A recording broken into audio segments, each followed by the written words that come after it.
The moment I walked through the double doors of Clearwater Estate's grand conference hall, time seemed to slow. Conversations hushed as heads turned in my direction.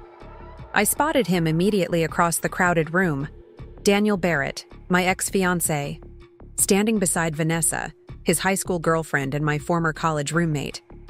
His arm was draped possessively around her waist as he laughed with a group of longtime tenants.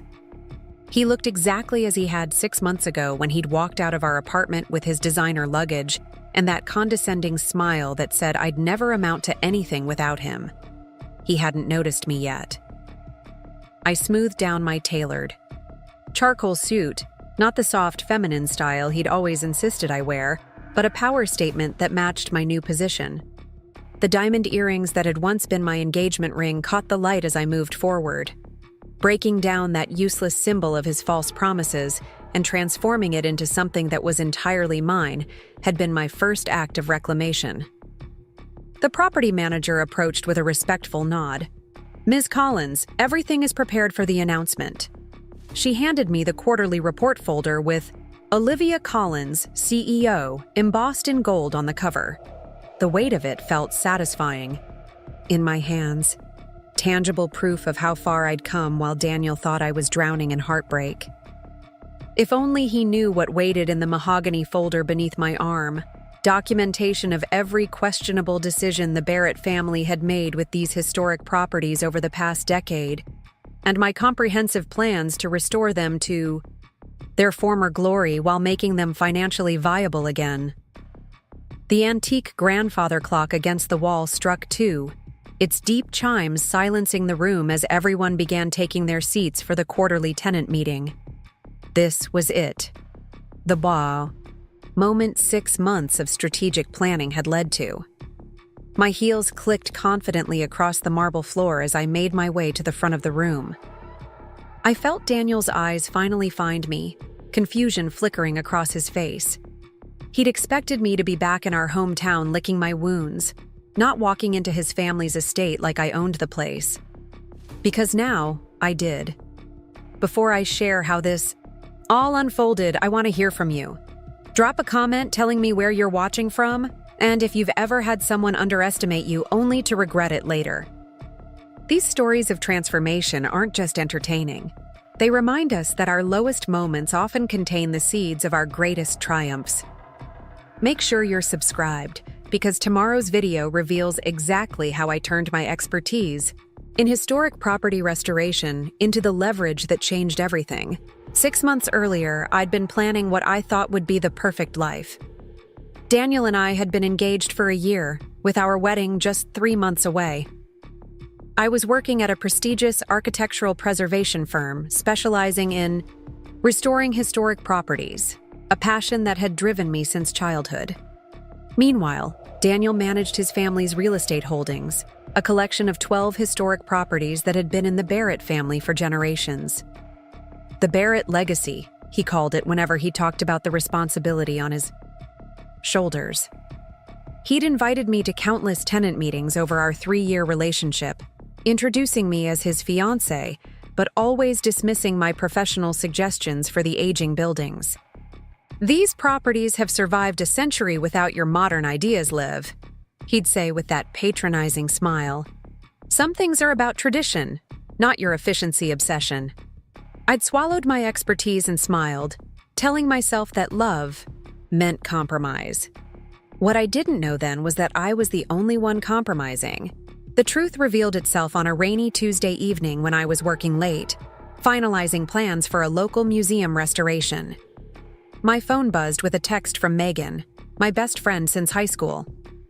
"We need to talk. It's about Daniel and Vanessa. Meet me at Riverside Cafe in 15. The concern in her message sent a chill through me. Vanessa had been my roommate during our first 2 years at university before she transferred to another school. She'd also dated Daniel throughout high school, a fact he'd mentioned casually during our early dating phase, assuring me it was ancient history. She'd reappeared in town about 7 months ago to open an art gallery, and Daniel had insisted on helping her as an old friend. I found Megan at a corner table, rain dripping from her umbrella, hands wrapped around an untouched coffee. The grim set of her mouth told me everything before she spoke. "I'm so sorry, Liv," she whispered, pulling out her phone. "Brian saw them, together at the Grand Hotel yesterday." She slid her phone across the table, showing me photos her husband had taken. Daniel and Vanessa entering a hotel room, his hand resting intimately on the small of her back. "There's more," Megan continued, her voice gentle as she placed a folder between us. My hands trembled as I opened it. Bank statements from the joint account Daniel and I had created for wedding. Expenses, thousands withdrawn for unexplained business meetings and property consultations. A receipt for a diamond pendant purchased the same week. He told me we needed to reduce our wedding budget due to temporary cash flow issues with the properties. "He's been taking her to view available retail spaces," Megan explained softly. "Brian's firm handled the lease paperwork. Daniel's name is on everything, Liv. He's investing in her gallery, with your wedding money." The cafe's ambient noise faded to a distant hum as the evidence of betrayal spread before me. Each statement, each receipt felt like another foundation stone crumbling beneath the future I'd planned. That night, I waited in our apartment, the evidence arranged on our dining table like the architectural plans I created daily. Each element, precisely placed to tell the complete story. When Daniel walked in, his confident stride faltered at the sight of me sitting calmly behind his exposed lies. "It's not what you think," he began, the standard opening to a defense he hadn't fully constructed yet. "The wedding fund," I said quietly, my voice steadier than I expected. "You've been spending it on Vanessa." His expression shifted from surprise to calculation, then settled into something cold I'd never seen before. "Her gallery is a sound investment," he said, reaching for the justification of business. "You wouldn't understand the complexities of opportunity costs, Olivia. Not everything can be measured in your neat little preservation budgets." "And the hotel? Was that a business investment too?" His laugh was sharp, dismissive. "Vanessa, and I have history. She understands the Barrett legacy in a way you never could, always trying to change things, improve things, as if generations of my family didn't know what they were doing with their own properties." As he spoke, moving around our apartment collecting items in a casual manner that suggested he'd been planning this exit for some time, something crystallized in my mind. For 3 years, I'd listened to Daniel complain about his family's burden. 12 historic properties in prime locations, supposedly draining the family finances with maintenance costs, properties his father refused to update or sell for sentimental reasons. Properties I knew, with my professional background, were being catastrophically mismanaged. "You know what your problem is, Olivia," Daniel continued, pulling designer shirts from our shared closet. "You're too focused on the details, always analyzing, calculating, planning. Life isn't a restoration project. The Barrett properties have survived 100 years without your spreadsheets and efficiency improvements." He zipped his luggage, the expensive set I'd given him for his birthday, and straightened his collar in our bedroom mirror. "I need someone who appreciates tradition, who understands that some things are valuable precisely because they don't change." His eyes met mine in the reflection. "Vanessa gets that. She always did." The diamond ring felt heavy on my finger as he turned to face me. Without a word, I removed it and placed it on the table between us. He picked it up with a satisfied nod, as if I'd confirmed everything he believed about me. "You can keep the apartment until the lease ends next month," he said, his tone suggesting tremendous generosity. "And don't worry about the Barrett properties. They were never going to be your concern anyway." As the door closed behind him, the apartment fell into a silence that seemed to echo with everything I'd lost. 3 years of my life, my wedding plans, my future as I'd imagined it. But sitting among the evidence of his betrayal, something else was taking shape. Not grief, but clarity. I looked down at the bank statements again, seeing them now not just as proof of Daniel's infidelity, but as a window into the financial, Reality of the Barrett properties. The patterns of withdrawals, the timing of maintenance emergencies, the consistent shortfalls that always seemed to require new loans. They told a story that my trained eye couldn't unsee. The historic buildings that Daniel's family treated as status symbols were slowly crumbling from neglect disguised as tradition. The tenants, many of whom I'd met and liked, were paying premium rents for deteriorating conditions while the Barrett family extracted management fees that disappeared into legacy preservation. I'd been silencing my professional instincts out of respect for what Daniel called heritage. Now, with the veil of love removed, I could see the situation with perfect clarity. The Barrett legacy was on the verge of collapse, and no one was doing anything to save it. That night, preparing and narrating this story took us a lot of time, so if you are enjoying it, subscribe to our channel. It means a lot to us. Now back to the story. Instead of crying over wedding magazines and deleted future plans, I pulled out my laptop and began to work. If Daniel thought I was too focused on details, he had no idea how focused I could become when those details might just be the key to something extraordinary. The realization that changed everything came at 3 a.m. when I discovered that the Barrett Family Trust, which technically owned the properties, was structured with a critical weakness, one that Richard Barrett, Daniel's father, had likely never anticipated when he set it up. A provision designed to protect the properties from being sold individually actually created a pathway for a complete portfolio acquisition under the right circumstances.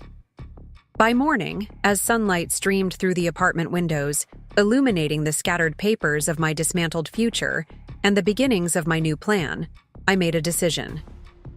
Daniel had dismissed my expertise for 3 years while using my emotional investment to keep me compliant. Now I would use that same expertise, not for revenge, but for something far more satisfying: redemption. For myself, for the historic properties he was neglecting, and for the tenants who deserved better. I made 3 calls that morning. First was to my boss, requesting a week of emergency personal leave. The second was to a college friend who had become a commercial real estate attorney. And the third was to my bank, to transfer the modest inheritance my grandmother had left me, money I'd been saving for someday, into an account I could access immediately. Heritage holdings, I whispered to myself as I looked out over the city skyline where several Barrett properties stood among the newer developments. It wasn't just a plan anymore, it was a promise. The following weeks passed in a blur of focused activity. While Daniel assumed I was nursing heartbreak, I was building something he couldn't imagine. The architectural preservation world is small, and my reputation for detailed analysis and creative problem-solving had earned me respect among people whose influence far exceeded my own. People who, it turned out, had their own concerns about how the Barrett family was managing their historic properties. Joseph Winters, my attorney friend, helped me establish Heritage Holdings as a legitimate property management and preservation company. My savings became seed capital, and my expertise in historical restoration became our unique value proposition.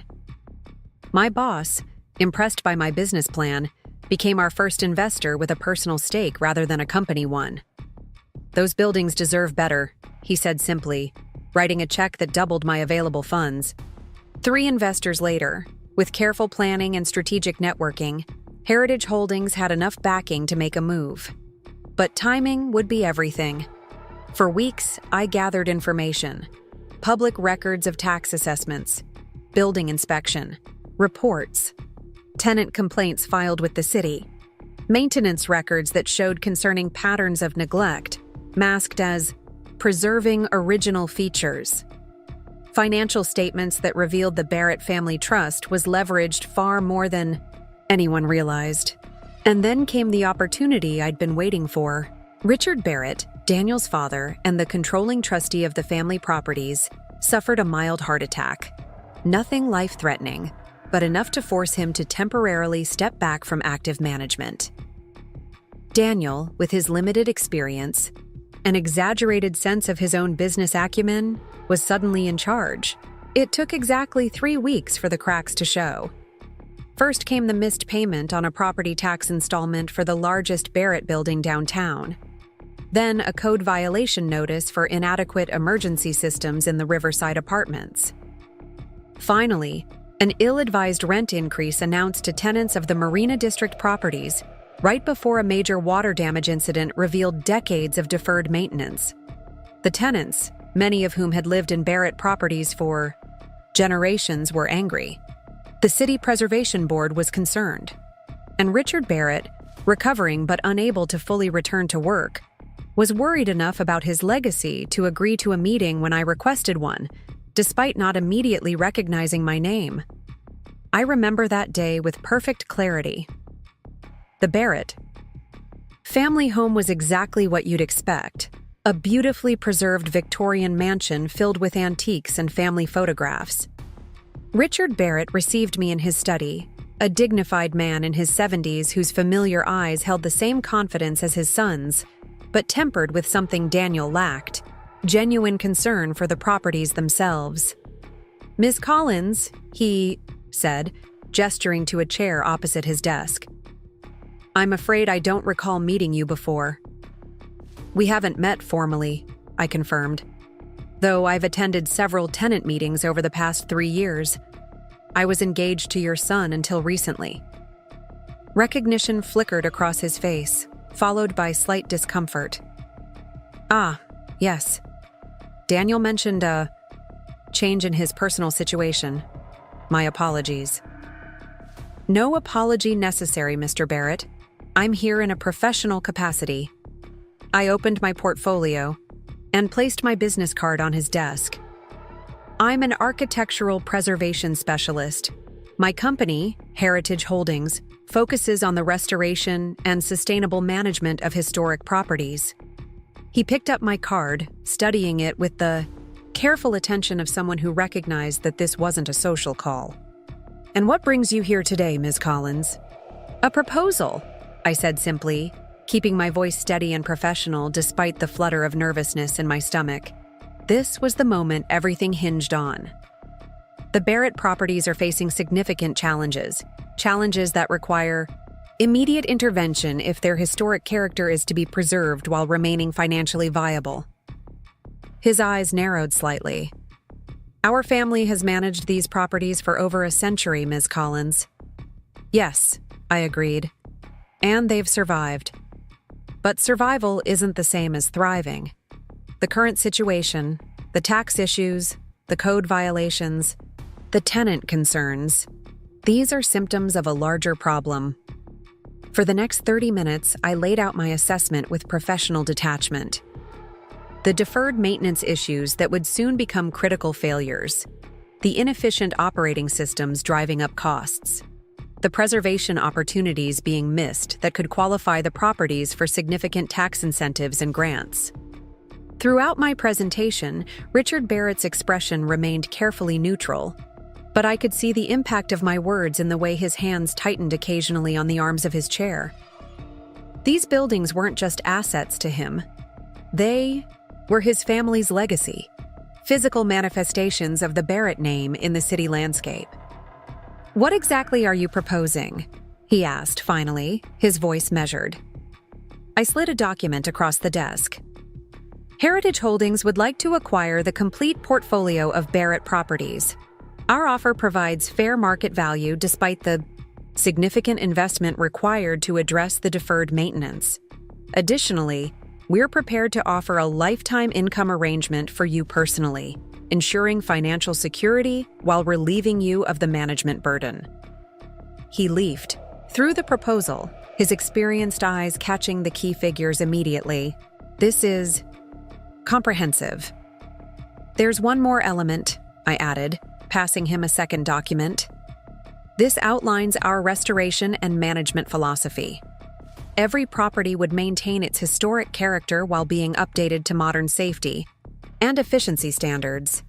The Barrett name would remain associated with each building, honoring your family's contribution to the city's architectural heritage." He looked up, studying me with new interest. "And my son, what does Daniel think of your proposal?" He isn't aware of it, I admitted. I came to you directly, as the trustee with decision-making authority.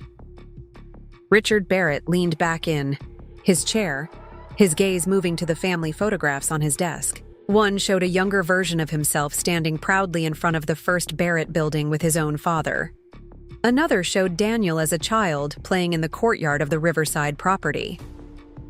Ms. Collins, may I ask you a personal question? I nodded, uncertain where this was heading. Are you doing this because of what happened between you and my son? The question hung in the air between us. It would have been easy to lie, to deny any personal motivation. But I suspected Richard Barrett would respect honesty more than platitudes. Mr. Barrett, if Daniel hadn't ended our engagement, I probably would have continued ignoring my professional concerns about these properties out of respect for him. So yes, what happened between us created the opportunity for me to pursue this. I met his gaze directly. But this proposal isn't about revenge. It's about preservation, of buildings that deserve better care than they're receiving, and of my own professional integrity that I compromised for too long. He was silent for a long moment, considering my words. Finally, he closed the folder and set it deliberately on his desk. I'll need time to review this properly and consult with my advisors. Of course, I stood, offering my hand. Thank you for your time, Mr. Barrett. As I reached the door, his voice stopped me. Ms. Collins? Daniel was wrong about you. I turned back, questioning. He said you didn't understand our family's connection to these properties. A small, rueful smile crossed his face. I think perhaps you understand it better than he does. 3 weeks later, after multiple meetings with Richard Barrett and his financial advisors, Heritage Holdings acquired the entire portfolio of Barrett properties. The agreement included everything I'd initially proposed, with one additional clause requested by Richard himself. Daniel would maintain management of one property, the smallest in the portfolio, a historic cottage by the lake that had been his grandmother's home, provided he completed a certified course in historic preservation management. The morning the papers were signed, Richard looked years younger, unburdened by the weight of a legacy he could no longer physically maintain, but couldn't bear to see deteriorate. Daniel won't understand this at first, he said as we shook hands. He sees these buildings as symbols of family status, not as the living history they actually are. He'll have the cottage, I reminded him. That's his opportunity to learn. Richard's laugh held a hint of sadness. My son has always taken for granted the things most precious to him. Perhaps losing the rest will finally teach him to value what remains.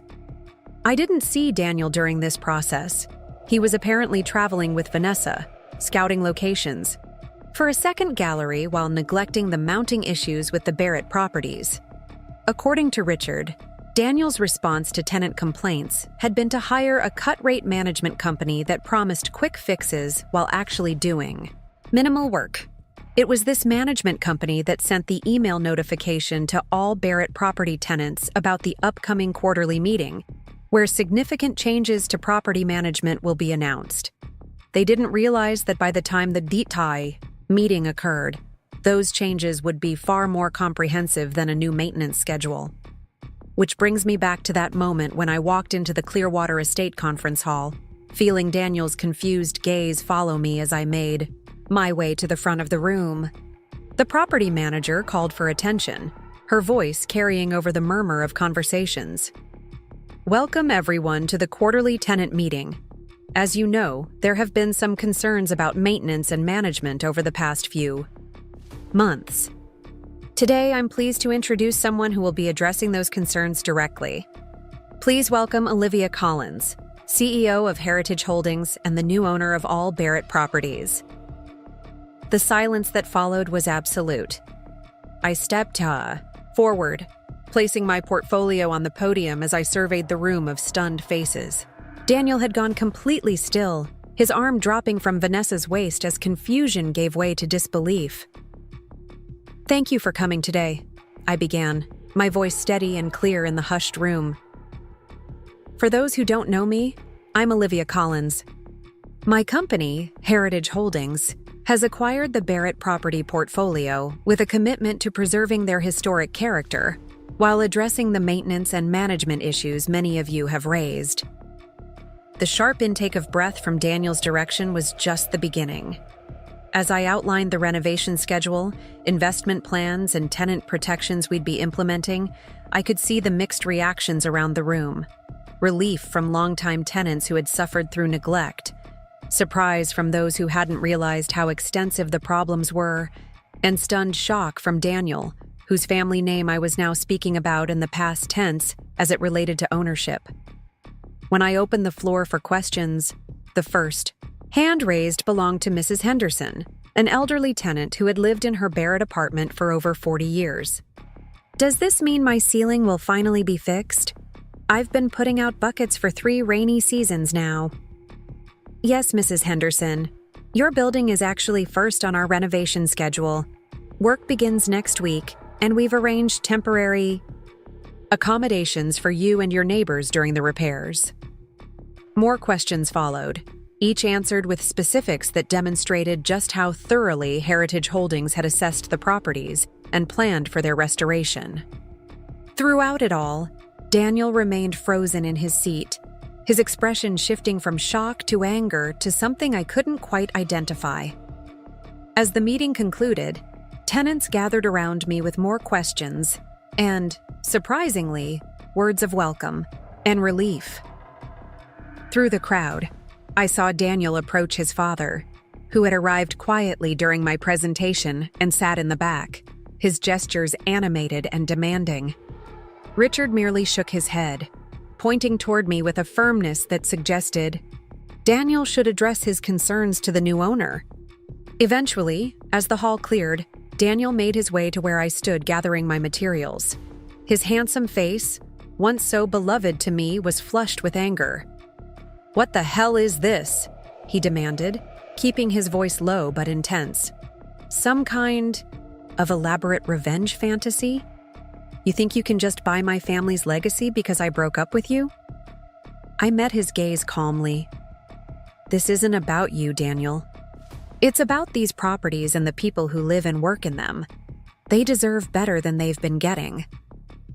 These buildings have been in my family for generations," he insisted. "You can't just—" "Your father made a sound business decision," I interrupted. "The trust was over-leveraged, the buildings were deteriorating, and the management was inadequate. Heritage Holdings offered a solution that preserves the properties while relieving your family of a burden it could no longer handle effectively." His jaw tightened as he processed my words. "And I suppose it's just coincidence that you launched this takeover right after we broke up." "Not coincidence," I acknowledged. "Consequence. You taught me something important, Daniel. You showed me that sometimes we have to lose something valuable before we recognize what really matters." For a moment, vulnerability cracked through his anger. "And the cottage? My grandmother's place?" "It's yours to manage, as agreed with your father, with the condition that you complete proper training in historic preservation." I gathered my portfolio, ready to end the conversation. "Consider it an opportunity to prove me wrong about your commitment to these properties." As I turned to leave, he called after me, his voice holding a note I'd never heard before: uncertainty. "Was any of it real? Us, I mean." I paused, looking back at him. "It was real, Daniel, but it wasn't equal. I valued you more than you valued me. Just like you claimed to value these properties while allowing them to deteriorate." The afternoon sun streamed through the tall windows of the conference hall, casting long shadows across the polished floor. In that moment, standing in the light while Daniel remained in shadow, I felt the full circle of our story complete itself. The woman he had dismissed as too detail-oriented, too focused on improvement rather than tradition, had become the steward of the legacy he had taken for granted. As I walked out of Clearwater Estate that day, my phone buzzed with a message from Megan. "Just heard the news about the Barrett properties. You didn't just rebuild after he broke your heart. You built something better than he could imagine. Drinks tonight to celebrate? I smiled, looking up at the beautiful historic facade of the building, seeing not just its current dignity, but its future potential. Not tonight, I texted back. I have blueprints to review.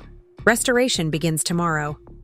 Some people might call what happened revenge, but standing there in the spring sunshine, portfolio in hand and a future unfolding before me that was entirely of my own creation, I knew better.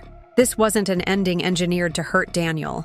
It was a beginning designed to honor these beautiful old buildings, the people who called them home, and the woman I had become in the process of losing and finding myself. The greatest restoration project, after all, had been my own. If this story resonated with you, don't forget to like and subscribe for more transformation journeys. Next week, I'll share the unexpected challenges and triumphs of my first year as a property owner, including the surprising letter Richard Barrett left for me that changed everything. Drop a comment telling me about a time when someone underestimated you and lived to regret it. Your story might be exactly what someone else needs to hear today. The week after the Clearwater Estate meeting unfolded in a whirlwind of activity.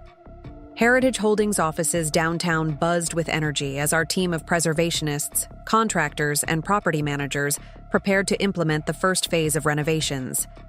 I'd spent months planning for this moment, but seeing it transition from concept to reality still felt surreal.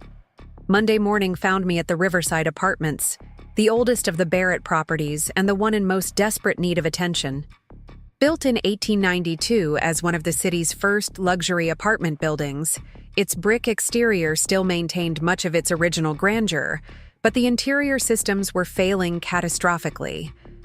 3 tenants had experienced flooding in the past year alone.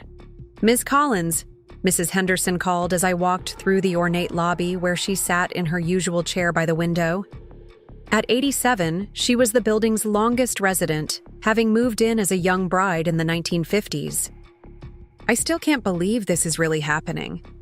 Every time I complained about that ceiling, young Mr. Barrett would send someone to put caulk on it and call it fixed. I crouched beside her chair, taking her weathered hand in mine. "We're doing more than patching this time, Mrs. Henderson. The entire plumbing system is being updated, and we've found original architectural plans that will help us restore the crown moldings exactly as they were when you first moved in."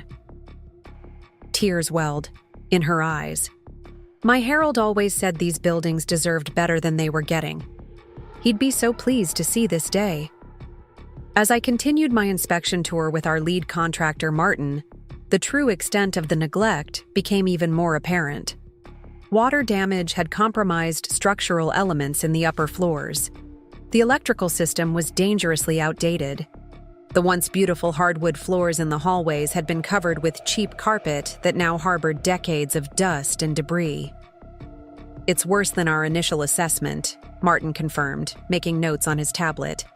"We'll need to revise the timeline and the budget." I nodded, having anticipated this possibility. The structural issues take priority. We can phase some of the cosmetic restorations if necessary, but I want these buildings safe and functional first. As we discussed adjustments to our plans, a commotion at the entrance caught our attention. Daniel strode in, Vanessa trailing. Behind him, both dressed as if for a magazine photo shoot rather than a construction zone. His expression darkened when he spotted me. "Olivia," he called, his voice carrying through the lobby. "We need to talk." Martin raised an eyebrow. "The ex?" "Indeed," I murmured. "Give me a few minutes." He nodded and moved away, directing his team to continue their assessment while I approached Daniel and Vanessa. She at least had the grace to look uncomfortable, fidgeting with her designer handbag and avoiding direct eye contact. "Daniel," I acknowledged coolly, "this is a surprise." "What exactly do you think you're doing?" he demanded, gesturing around at the contractors measuring and documenting throughout the lobby. "These renovations will destroy the character of these buildings." The irony of his sudden concern for preservation wasn't lost on me. Actually, we're restoring the original features that have been covered up or damaged through years of neglect. The character of these buildings will be enhanced, not destroyed. You can't just come in and change everything, he insisted. These properties have tradition, history. History that's literally crumbling because of inadequate maintenance, I interrupted. Did you know the support beams on the top floor have water damage so severe that they've begun to rot? Or that the electrical system is so outdated it poses a serious fire hazard? His expression faltered slightly. Those are exaggerations. Our management company has been cutting corners for years. I pulled out my tablet and showed him photographs from our inspection. This isn't about changing the character, Daniel. It's about making sure these buildings are still standing in another 100 years. Vanessa peered at the images, her artistic eye apparently recognizing the severity of what she was seeing. Daniel, that looks really bad, she murmured. He shot her an irritated glance before returning his attention to me. My father may have signed over the properties, but he doesn't speak for the entire family. I've consulted with attorneys. There may be grounds to challenge this transfer. Your father made a carefully considered business decision with full legal counsel, I replied, keeping my voice level. But feel free to pursue whatever legal options you think are available. In the meantime, we'll be addressing the critical safety issues your management has ignored. A group of tenants had gathered at the edges of the lobby, watching our exchange with undisguised interest. Mrs. Henderson had straightened in her chair, her eyes sharp as she observed Daniel. You should be ashamed of yourself, young man, she called suddenly, her voice stronger than her frail appearance suggested. Your grandfather would be turning in his grave if he saw how you've let these buildings deteriorate. At least Ms. Collins sees their value beyond just the Barrett name on the deed. Daniel's face flushed with a mixture of embarrassment and anger. Several other tenants murmured in agreement with Mrs. Henderson, emboldened by her outspokenness. These renovations will disrupt everyone's lives, he tried, looking around for support and finding none. Temporary relocations, construction noise. We've been living with disruption for years, another tenant spoke up, a middle-aged man I recognized as Dr. Wilson from the third floor.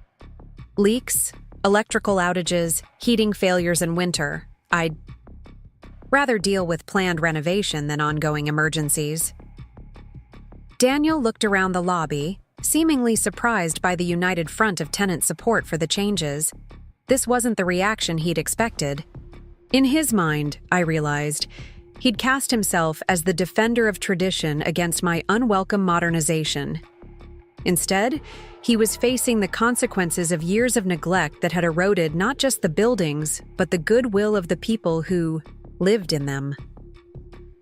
This isn't over, he said quietly, his eyes meeting mine with a cold determination that once might have intimidated me. Now it simply seemed like the petulance of someone unaccustomed to losing control. You're right about that, I agreed. The restoration has just begun.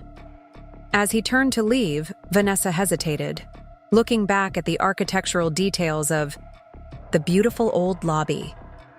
For a moment, I caught something in her expression, a genuine appreciation for the building itself, perhaps even understanding of what I was trying to accomplish.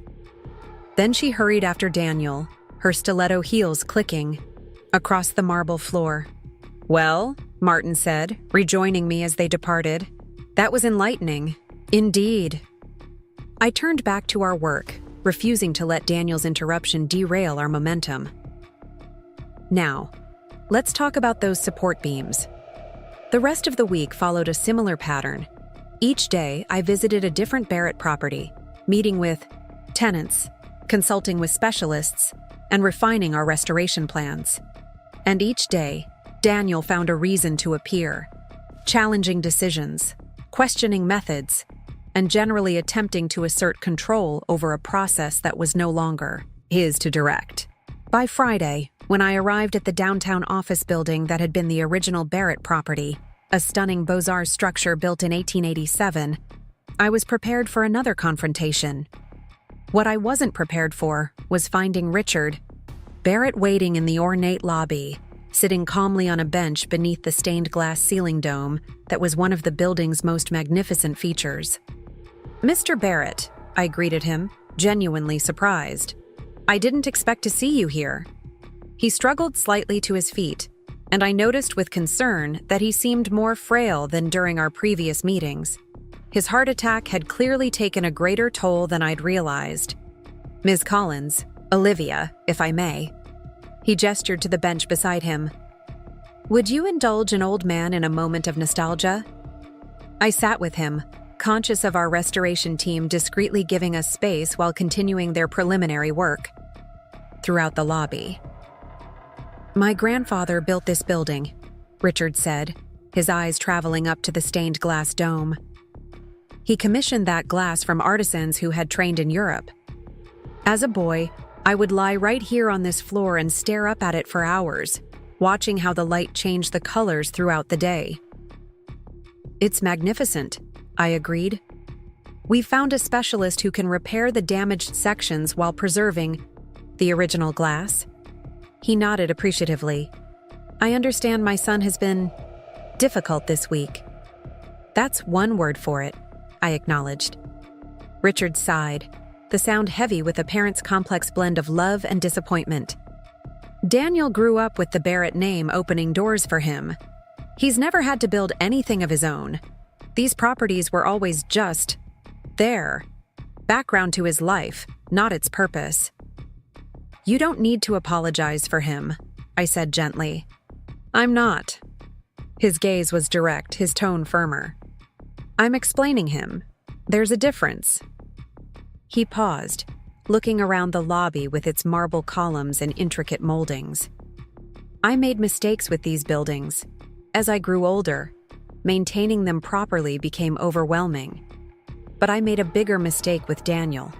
I gave him responsibility without requiring him to earn the knowledge that should accompany it." I wasn't sure how to respond, caught off guard by this unexpected confidence. "I've been watching your work this week," Richard continued. "You've met personally with tenants. You've consulted experts for each specific restoration challenge. You understand that these buildings aren't just assets. They're repositories of history and community." "That's a lovely way to put it," I said. "It's how my father described them to me." Richard smiled slightly. "He would have appreciated your approach." He reached into his jacket pocket and withdrew an envelope, handing it to me. "Which brings me to why I'm here today." I accepted the envelope, raising a questioning eyebrow. "Daniel has been consulting attorneys about challenging the property transfer," Richard explained. "He won't succeed. The sale was entirely legal and properly executed, but he may create difficulties for you in the meantime." "I expected as much," I admitted. "This may help." He gestured to the envelope. "It's a letter from me to be shared with tenants, business partners, and if necessary, the court. It clearly outlines my decision-making process in selling to Heritage, holdings, and my full confidence in your stewardship." I was touched by his foresight and support. "Thank you. This means a great deal." Richard stood slowly, using his cane for balance. "There's something else you should know. I've modified my will. The cottage that Daniel is managing, the one property he retained, will eventually pass to him only if he completes the preservation, training, and demonstrates proper care of the property. If he fails to do so, ownership will revert to Heritage Holdings." The implications of this revelation were significant. The lakeside cottage, while the smallest of the Barrett properties, was perhaps the most charming and certainly held the greatest sentimental value for the family. It was also the property Daniel had most taken for granted, using it primarily for weekend parties while ignoring its increasing maintenance needs. "Are you sure that's what you want?" I asked carefully. Richard's expression was resolute. "Daniel needs to learn that legacy isn't just inherited. It's earned through stewardship. If he can't learn that lesson with one small cottage, he certainly shouldn't have control of 12 historic properties. As he prepared to leave, Richard paused, looking up once more at the stained glass dome. My grandfather used to say that buildings outlive us all, but how we care for them determines whether our names outlive us. His eyes returned to mine, clear and certain. I believe the Barrett buildings are in better hands now than they have been for decades. Whatever my son may say, I've made my peace with that. After Richard departed, I returned to my inspection of the building with renewed determination. His words had reinforced the responsibility I'd taken on, not just to restore these properties financially and structurally, but to honor their place in the community's history and future. The weekend brought no respite from the whirlwind of activity. I spent Saturday reviewing revised budgets and timelines with our financial team. The Riverside apartments would require significantly more structural work than initially anticipated, but our contingency fund could absorb the additional costs without compromising the other properties' renovations. Sunday morning, I decided to take a few hours for myself, driving out to the lakeside cottage, the one Barrett property that remained under Daniel's management. I had no intention of interfering. I simply wanted to see what condition it was in and perhaps gain some insight into how Daniel might approach his new role as property manager. The cottage sat on 5 acres of wooded lakefront property about 30 minutes outside the city. A winding gravel drive led through pine trees to the arts and crafts style home built in the 1920s as a summer retreat for Richard's mother. As I parked some distance from the house, planning only a brief exterior assessment, I noticed several cars already in the driveway, including Daniel's distinctive sports car. I remained in my vehicle, not wanting to create a confrontation on what was still legally his territory.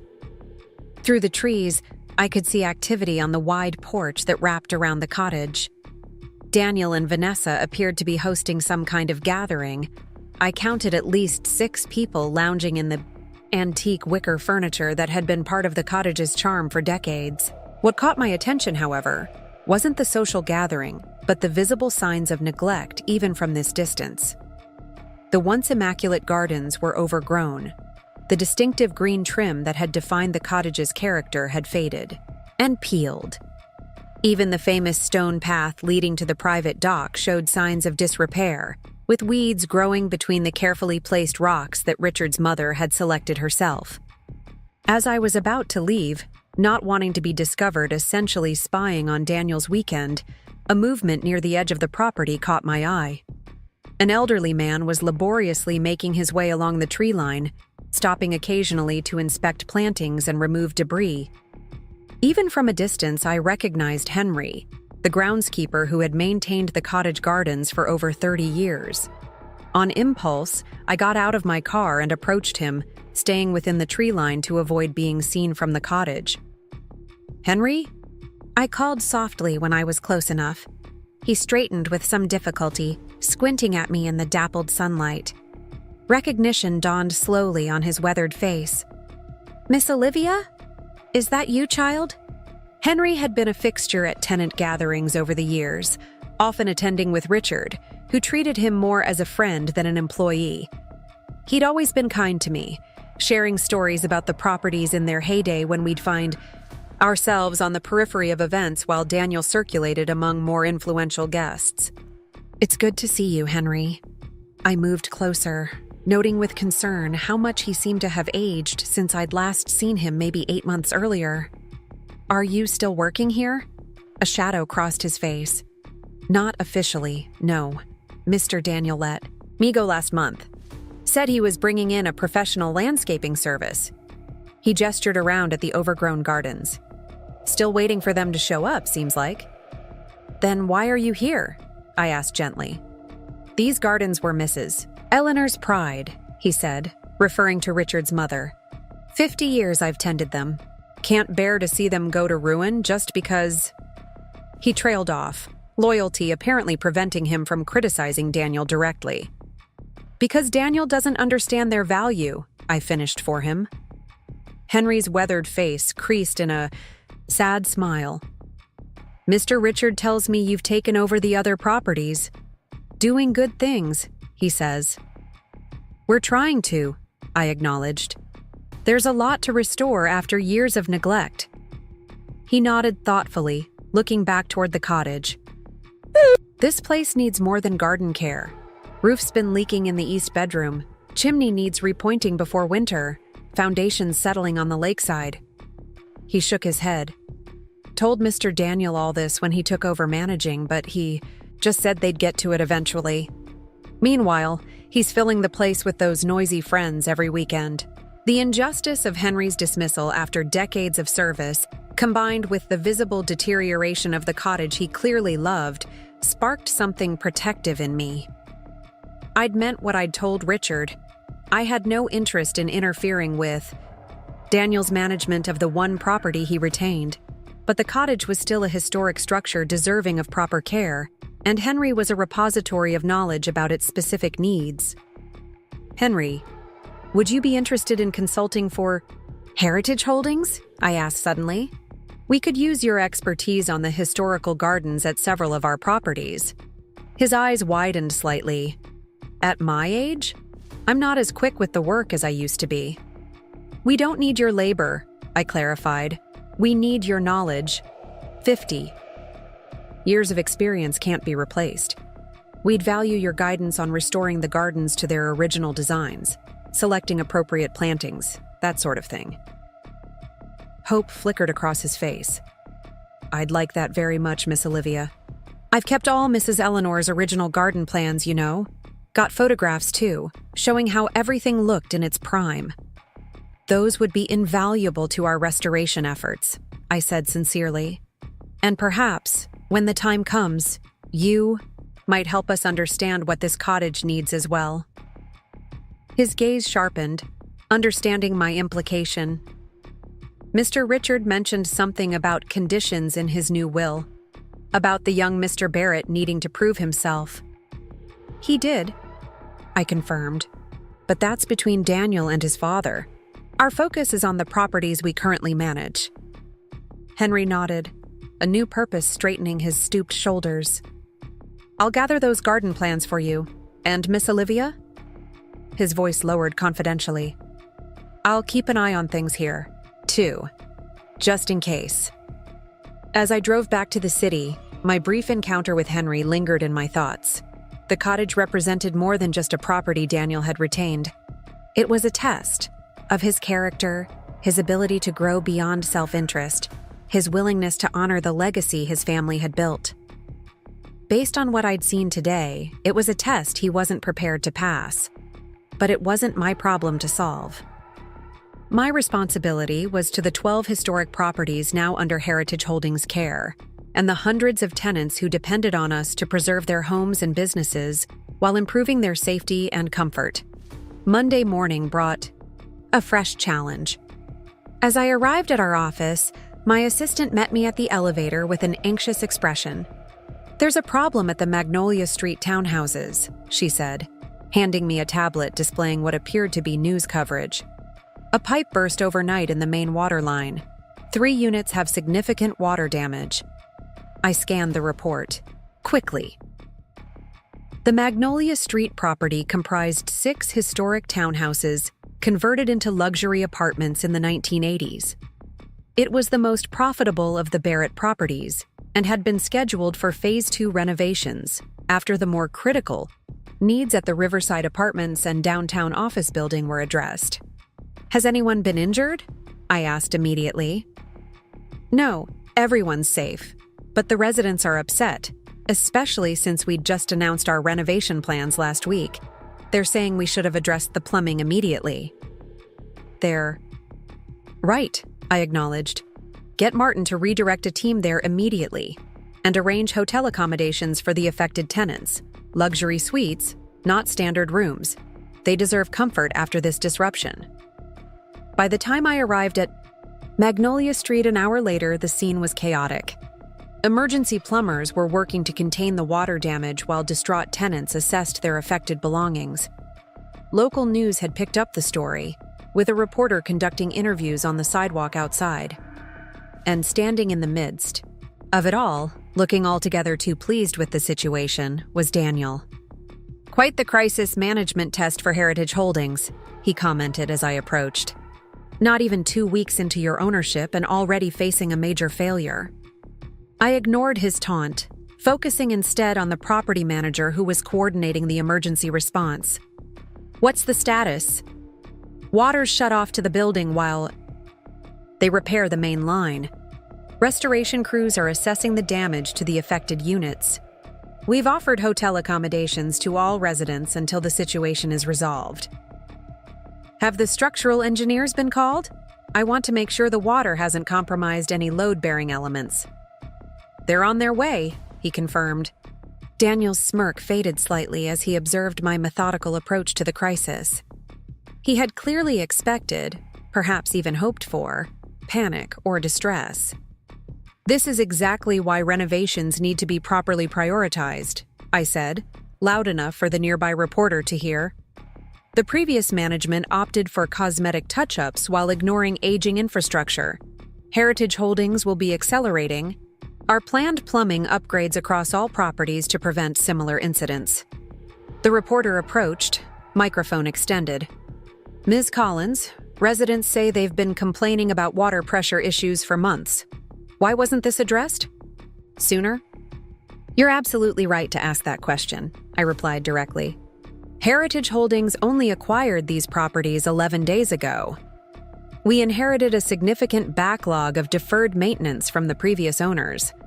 Our initial assessment identified plumbing as a critical concern, which is why we've already contracted with the city's top plumbing specialists to address these issues systematically.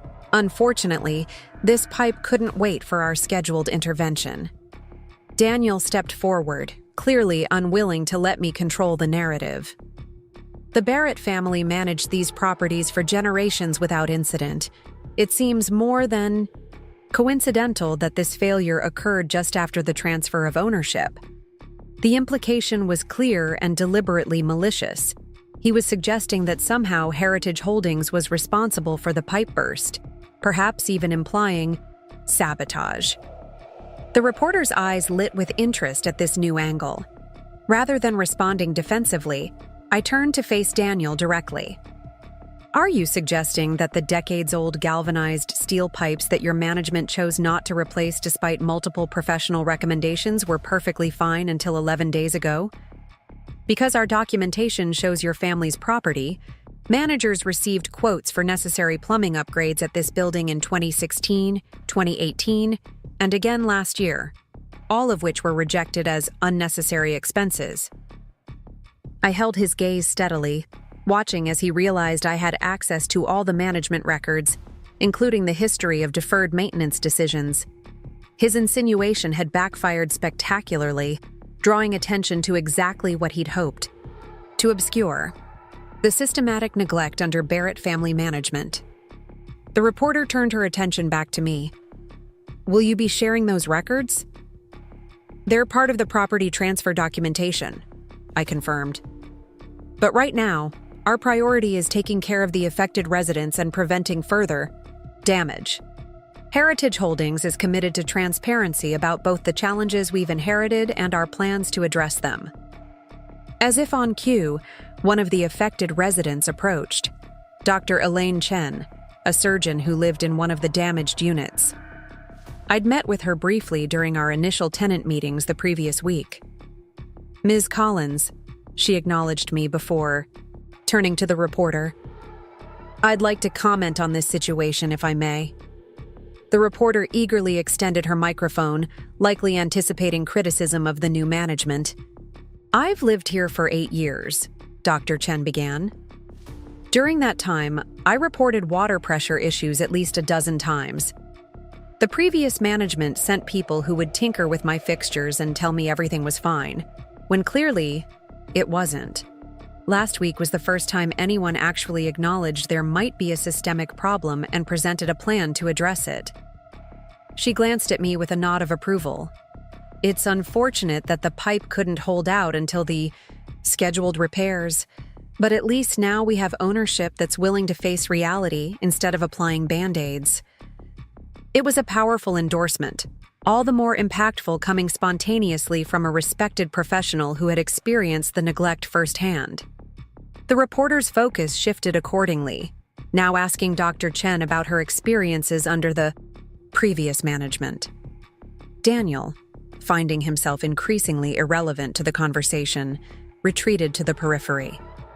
Before he could leave entirely, I approached him, speaking quietly away from the microphones. If you're genuinely concerned about your family's legacy, this isn't the way to preserve it, I told him. Creating negative publicity doesn't hurt Heritage Holdings as much as it tarnishes the Barrett name. You've already taken everything, he responded bitterly. What's left to tarnish? Your personal reputation, your future in this community, your father's peace of mind in his retirement. I met his gaze directly. And your chance to prove yourself with the cottage. Richard is watching how you handle that responsibility. Something flickered in his eyes, perhaps the first genuine concern I'd seen from him about his standing with his father. Before he could respond, Vanessa appeared at his side, having apparently been waiting in his car during the confrontation. Daniel, we're going to be late for our meeting with the gallery investors, she reminded him, casting a wary glance my way. He nodded, turning away without another word. As they walked to his car, I noticed Vanessa looking back over her shoulder, at the historic townhouses with an expression I couldn't quite interpret. Regret, perhaps, or simple curiosity about the chaos she'd observed. The rest of the day disappeared in a flurry of crisis management. By evening, the immediate emergency had been contained. The broken pipe was replaced, water service restored to unaffected units, and restoration crews were working around the clock to dry out and begin repairs on the damaged apartments. The affected residents were settled in luxury hotel suites with generous allowances for immediate necessities. As I finally returned to my apartment that night, exhausted but satisfied with our response, I found a delivery waiting for me. A small package that had been left with my doorman.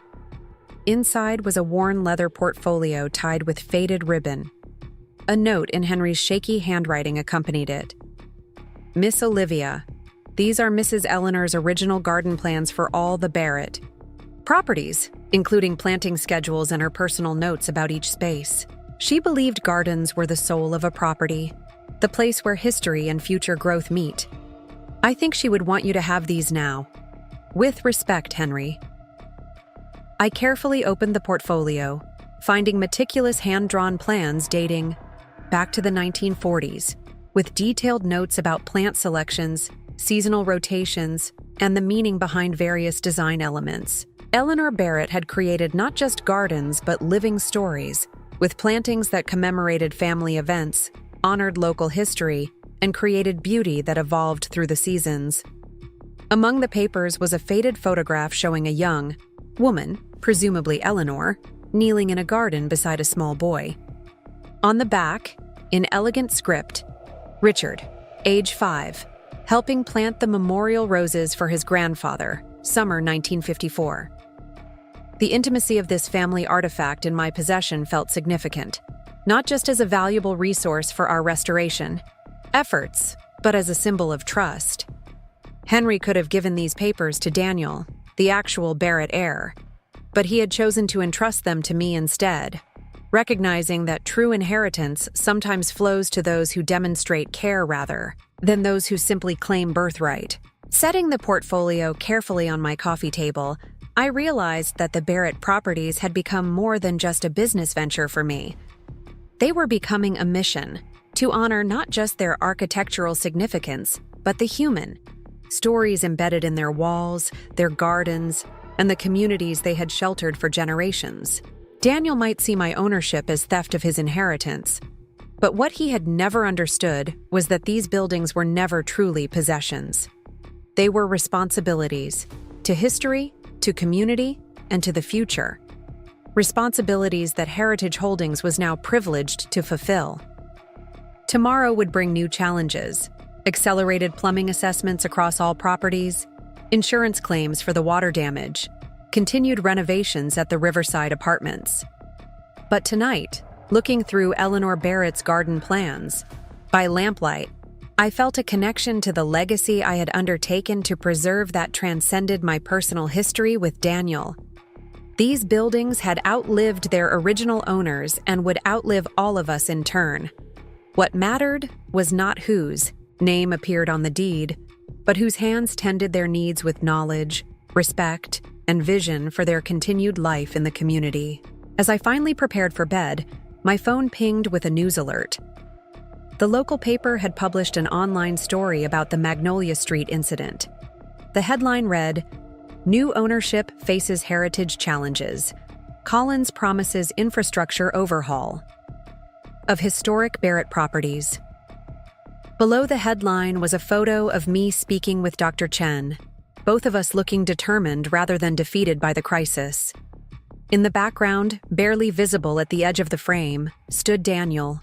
His expression unreadable as he watched from a distance the buildings that had slipped from his family's grasp, not through my cunning, as he believed, but through his own inattention to what truly mattered. 3 weeks after the Magnolia Street pipe burst, Heritage Holdings had established a new rhythm. The emergency had accelerated our renovation timeline, forcing us to address critical infrastructure issues across all properties simultaneously rather than in our carefully planned phases. It was challenging but necessary, and our team rose to the occasion with remarkable dedication. The Riverside apartments were progressing well, with structural repairs nearing completion. Mrs. Henderson and the other temporarily relocated residents visited regularly to check on the work, their initial anxiety gradually transforming into excitement as they saw their historic home being properly restored for the first time in decades. I was reviewing updated plumbing schematics for the downtown office building when my assistant knocked on my office door. "There's someone here to see you," she said, her expression suggesting uncertainty. "Vanessa Carter." The name caught me, off guard. Daniel's girlfriend, his ex's former roommate, was the last person I'd expected to request a meeting. "Did she say what this is about?" I asked, buying time to compose myself. "Just that it's regarding a business proposal." She was quite insistent. Curiosity won over reluctance. "Send her in." Vanessa entered with the careful poise of someone entering uncertain territory. She looked different from when I'd seen her, with Daniel. More professional in a simple black dress and minimal jewelry, her usually elaborate hairstyle pulled back into a sleek bun. "Olivia," she greeted me with a slight nod. "Thank you for seeing me." "What can I do for you, Vanessa?" I kept my tone neutral, gesturing to the chair across from my desk. She sat, placing a portfolio on her lap. "I'm here without Daniel's knowledge," she began, her voice lower than necessary for the private office. "He wouldn't approve, but this is too important an opportunity to ignore because of personal complications." My interest piqued despite my wariness. "What opportunity?" She opened her portfolio, revealing professional sketches and design concepts. "I've been developing ideas for revitalizing the commercial spaces in the Barrett buildings, the downtown lobby, the Riverside apartment entrance, the Magnolia Street courtyard." She hesitated before pushing the portfolio across the desk to me. "I'd like to propose my services as a design consultant for your restoration project." I was momentarily speechless as I looked through her work. The sketches were remarkable, respectful of the historic elements while introducing subtle modern touches that would enhance rather than overwhelm the original architecture. She'd clearly studied each building carefully, understanding their unique characters and potential. "These are impressive," I acknowledged, genuinely surprised by the quality. "But I'm confused. You're opening a gallery with Daniel, funded by our wedding money if I recall correctly." I couldn't quite keep the edge from my voice on that last point. Vanessa's composure faltered slightly. "That's complicated. The gallery is stalled. The investors backed out last week." "I'm sorry to hear that," I said, not entirely certain if I meant it. She met my eyes directly for the first time. No, you're not. But you should be, because it wasn't Daniel's fault. It was mine. How so? I refused to proceed with their vision. Her words came faster now, as if she'd been holding them back. They wanted something commercial, predictable, another gallery showing the same safe art to the same wealthy clients. I wanted to showcase emerging local artists, particularly those working in historic preservation and architectural themes. This revelation shifted my perception slightly.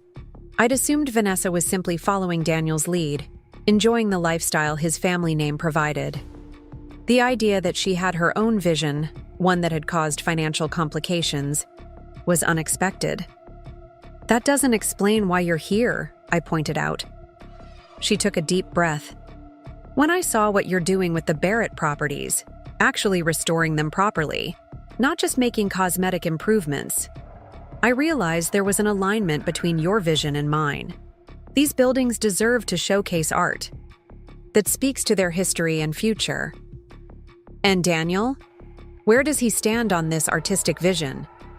Her expression clouded. Daniel sees art as decoration, not conversation. He doesn't understand why it matters that the pieces in these historic spaces should have meaning beyond matching the furniture. I studied her with new interest. The woman who had been painted in my mind as simply the other woman was revealing unexpected dimensions. Still, personal history couldn't be ignored so easily. Why should I consider working with you, Vanessa? Our history is complicated, to put it mildly. She didn't flinch from the question. Because I'm the best person for this job.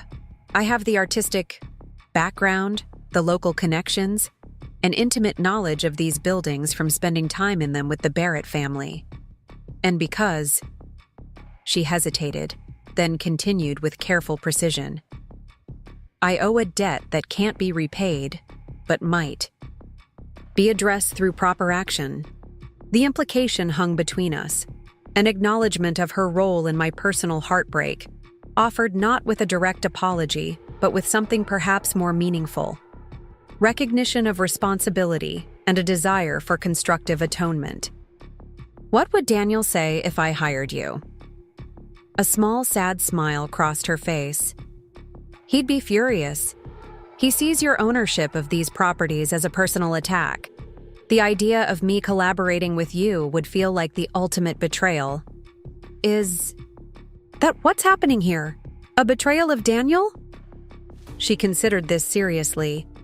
No, it's a prioritization of principles over personality. These buildings deserve the best possible restoration. You're providing that structurally. I can contribute aesthetically.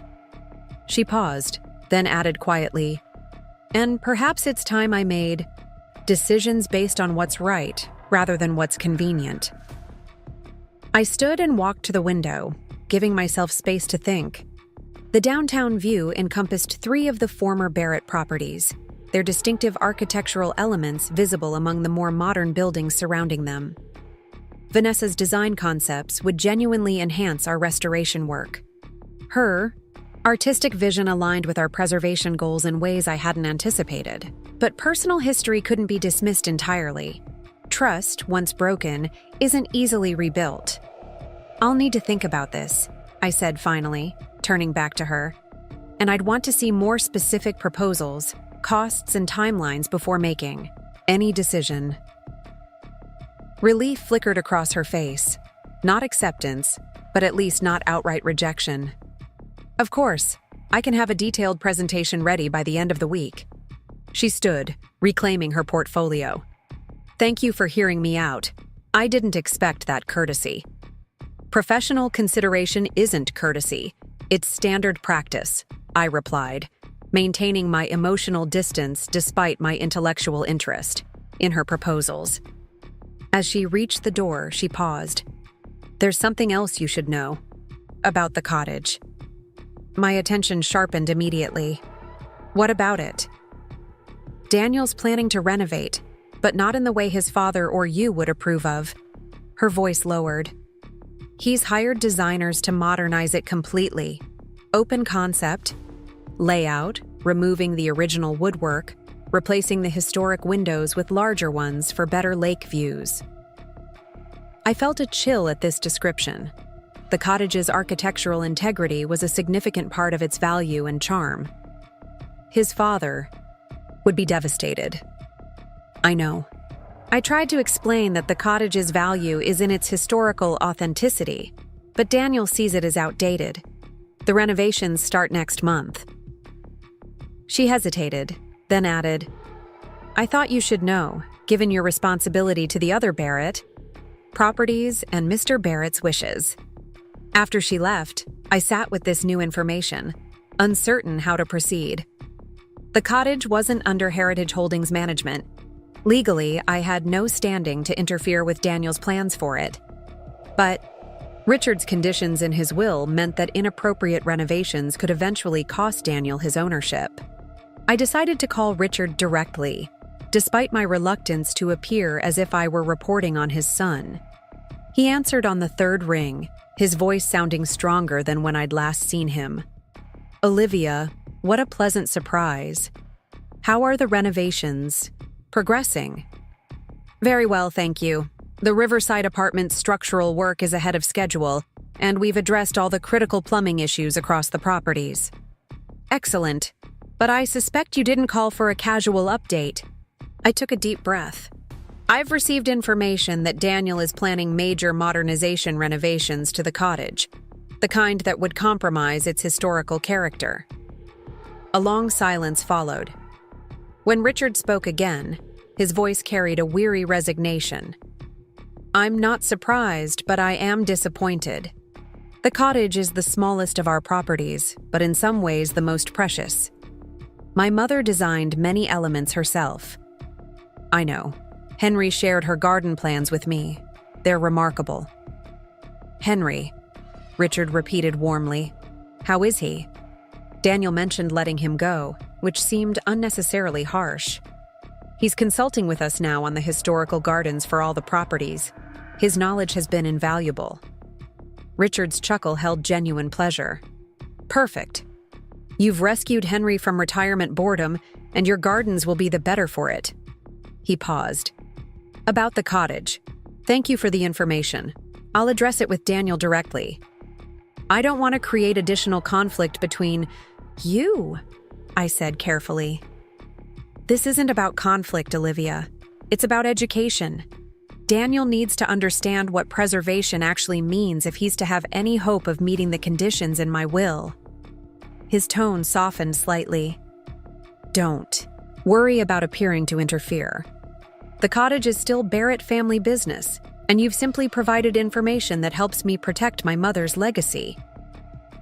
After we ended the call, I turned my attention back to the work at hand, pushing thoughts of Daniel, Vanessa, and the cottage to the background. The Riverside apartments needed final approval on their restored crown moldings. The downtown office building had lighting design questions to resolve, and the Magnolia Street repairs were nearing completion with displaced residents eager to return home. Late that afternoon, I visited the Magnolia Street property to oversee final inspections before tenants could move back in. The restoration crews had done exceptional work, not just repairing the water damage, but taking the opportunity to update all the plumbing while walls were already opened. The affected apartments now had brand new, properly installed systems that would prevent similar disasters for decades to come. Dr. Chen met me in the lobby, eager to inspect her restored apartment. I never thought I'd say this, but that pipe burst might have been the best thing that happened to this building, she commented as we rode the elevator to her floor. It forced immediate action on problems that had been ignored for years. Sometimes it takes a crisis to create the necessary momentum for change, I agreed, though I'd have preferred a less destructive catalyst. She laughed. Wouldn't we all? But the results are impressive. Her apartment had been one of the most severely affected, with water damage extending from the bathroom through the bedroom and into the living area. Now, it looked better than before the incident. The historical moldings had been carefully restored, the hardwood floors refinished to their original luster, and the plumbing completely modernized while remaining invisible behind the historic fixtures. "It's perfect," she breathed, running, her hand along the restored mantelpiece. "You've managed to make it both historically authentic and functionally modern. That's exactly our goal with all the properties," I explained.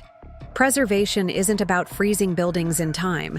It's about allowing them to continue their lives with appropriate updates that respect their character." As we completed the inspection, signing off on the final approval for her return, voices in the hallway caught our attention. Through the open door, I saw Daniel striding toward us, his expression thunderous. Behind him trailed a man carrying a professional camera. "What exactly have you done?" Daniel demanded without preamble, entering the apartment without invitation. Dr. Chen stiffened beside me. "Mr. Barrett, this is my home. You can't just barge in." He ignored her, his focus entirely on me. "You've completely altered the original bathroom configuration. Those aren't the original fixtures." I kept my voice level, aware of the camera operator documenting this confrontation.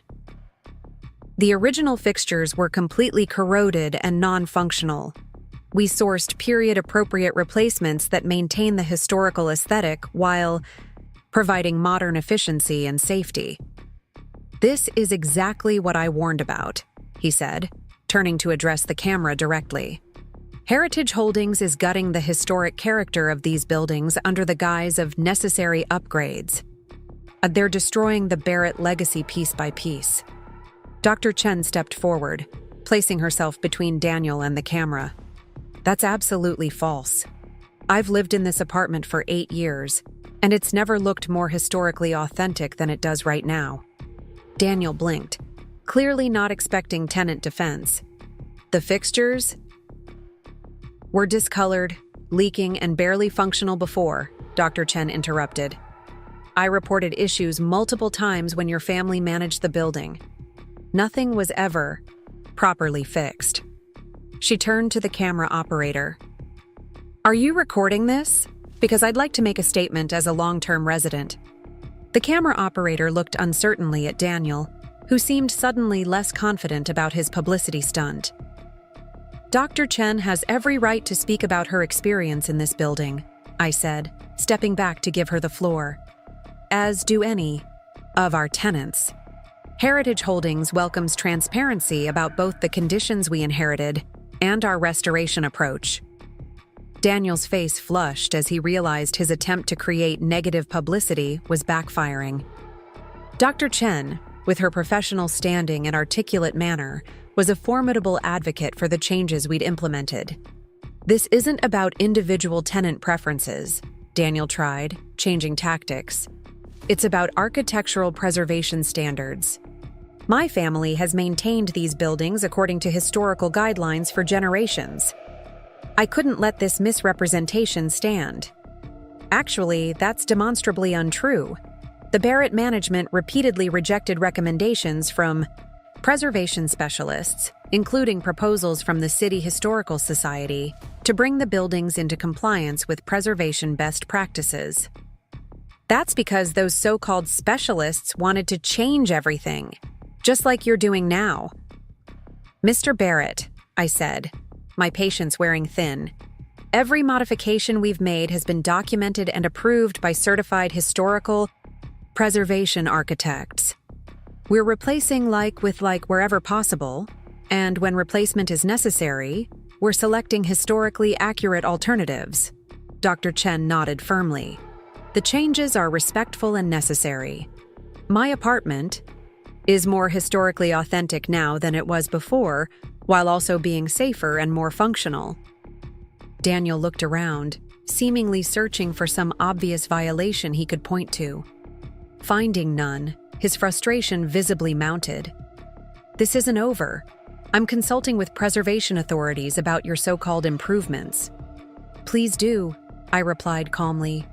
"We welcome their assessment. In fact, we've already scheduled the Historical Preservation Board to tour all the properties next month to review our work." This information clearly caught him off guard. The Historical Preservation Board was the highest local authority on historic buildings, and their approval would effectively silence his criticisms. "They won't be easily fooled," he warned, though his conviction sounded hollow even to my ears. No, they won't, I agreed. They'll evaluate our work based on preservation standards, documentation, and appropriate modernization techniques, all of which we've meticulously followed. The camera operator had lowered his equipment, apparently recognizing that this confrontation wasn't producing the gotcha moment Daniel had hoped for. Dr. Chen still stood protectively in her doorway, a tangible symbol of tenant support for our restoration approach. Daniel finally stepped back, his publicity attempt thoroughly deflated. My father will hear about these changes. I certainly hope so, I replied.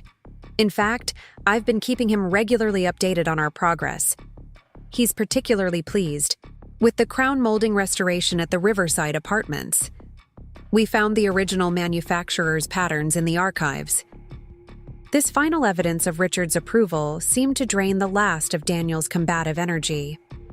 Without another word, he turned and left, the camera operator trailing behind him. Dr. Chen let out a low whistle as they disappeared down the hallway. Well, that was enlightening. Is he always like that now? Unfortunately, yes. He sees our restoration work as a personal affront rather than necessary improvement. She shook her head. It's sad, really. These buildings deserve better than to be pawns in someone's wounded pride. I couldn't have put it better myself. The following morning, I arrived at our office to find an unexpected visitor waiting in the reception area, Richard Barrett, looking more energetic than I'd seen him since before his heart attack. Olivia, he greeted me with a warm handshake. I hope I'm not disrupting your schedule, but I wanted to see the plans for the Riverside Apartments. My conversation with Daniel yesterday left me curious about exactly what's being changed and preserved. I led him to our conference room where the detailed restoration plans were displayed on large boards around the walls. We've documented everything. Original elements being preserved, damaged elements being restored, and necessary modernizations being discreetly implemented. Richard moved slowly around the room, examining each board with careful attention. His fingers occasionally traced the drawings, lingering on details of particular significance. The original crown moldings, he murmured. I didn't think anyone could match them.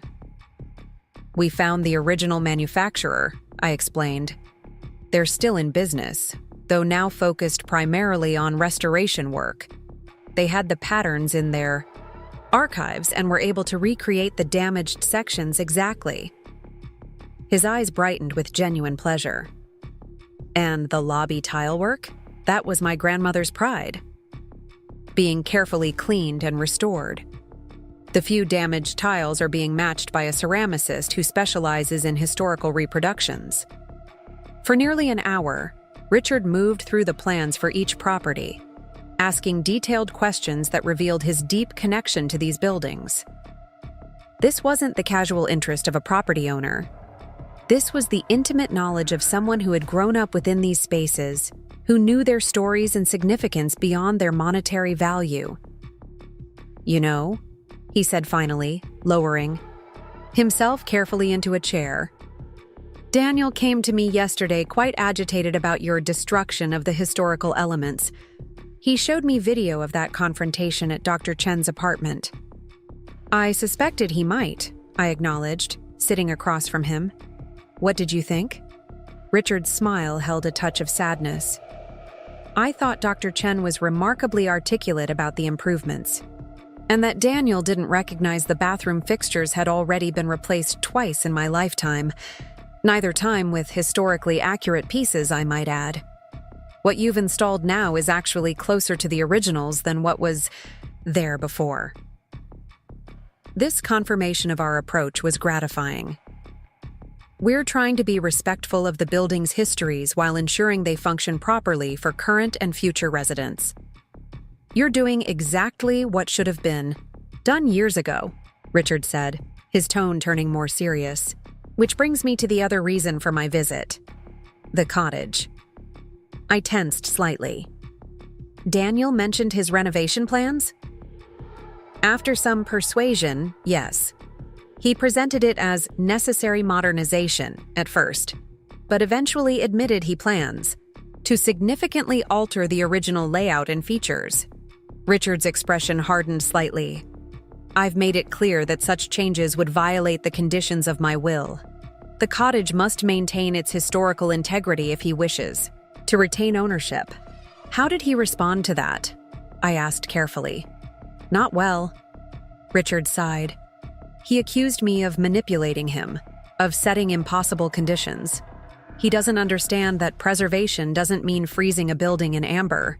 It means thoughtful stewardship that respects original character while allowing appropriate evolution.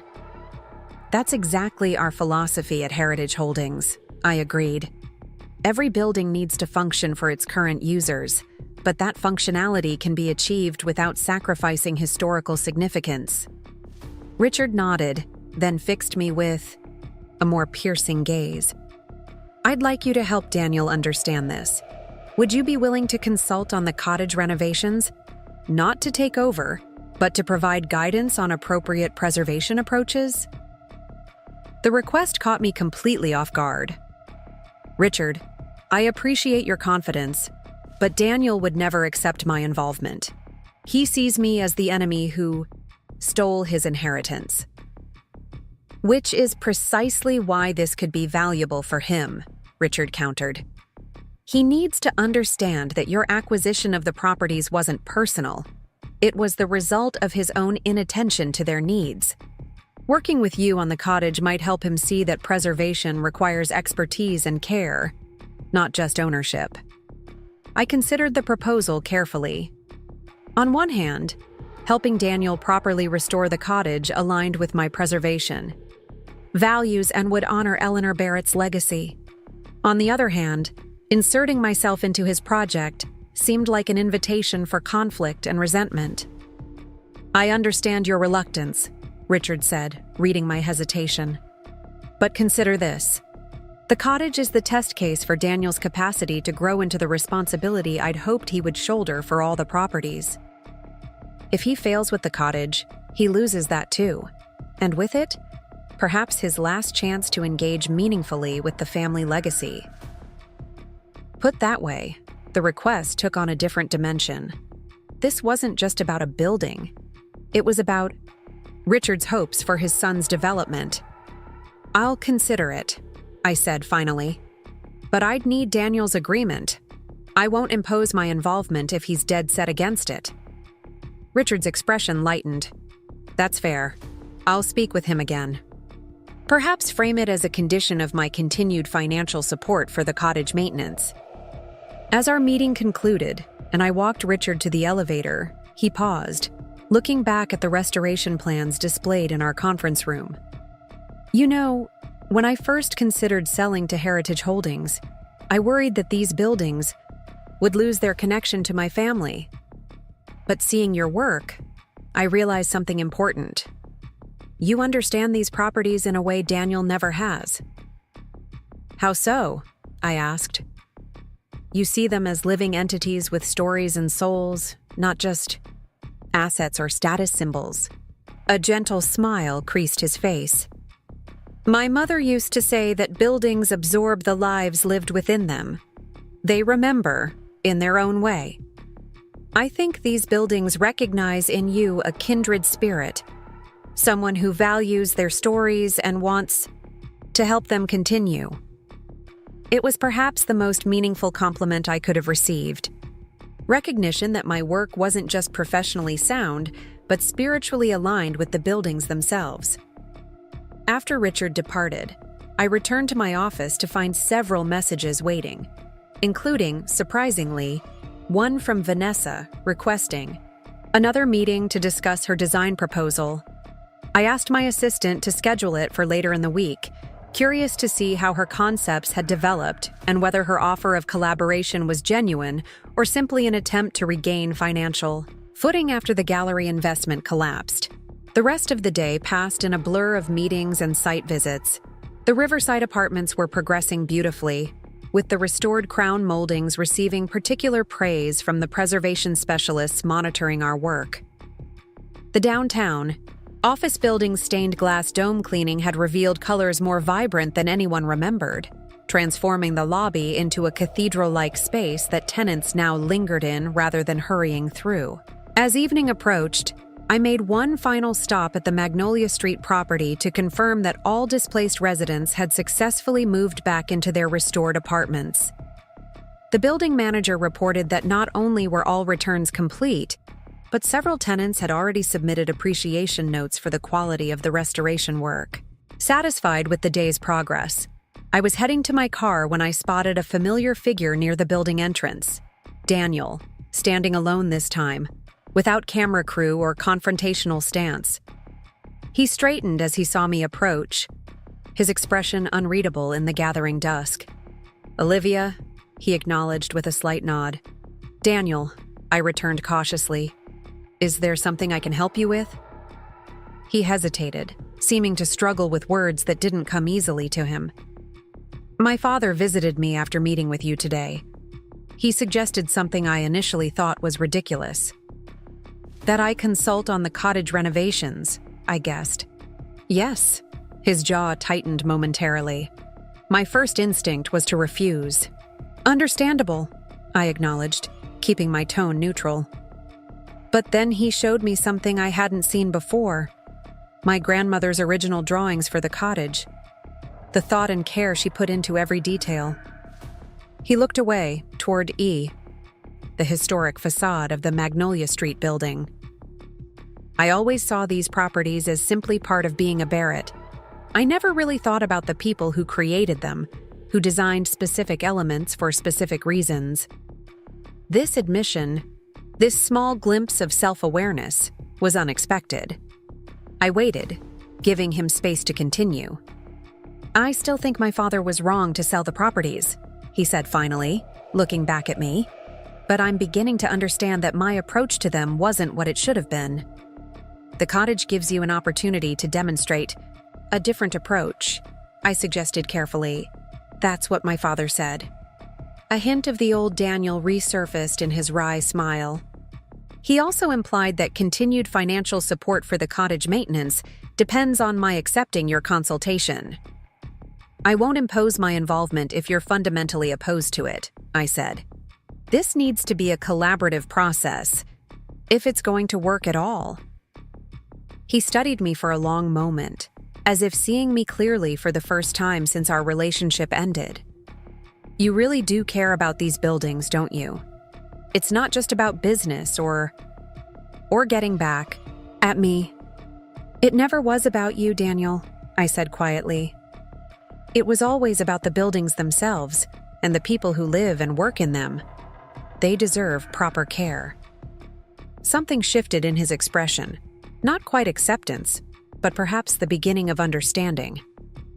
"I'm not promising to follow all your recommendations for the cottage," he warned, "but I'm willing to hear them."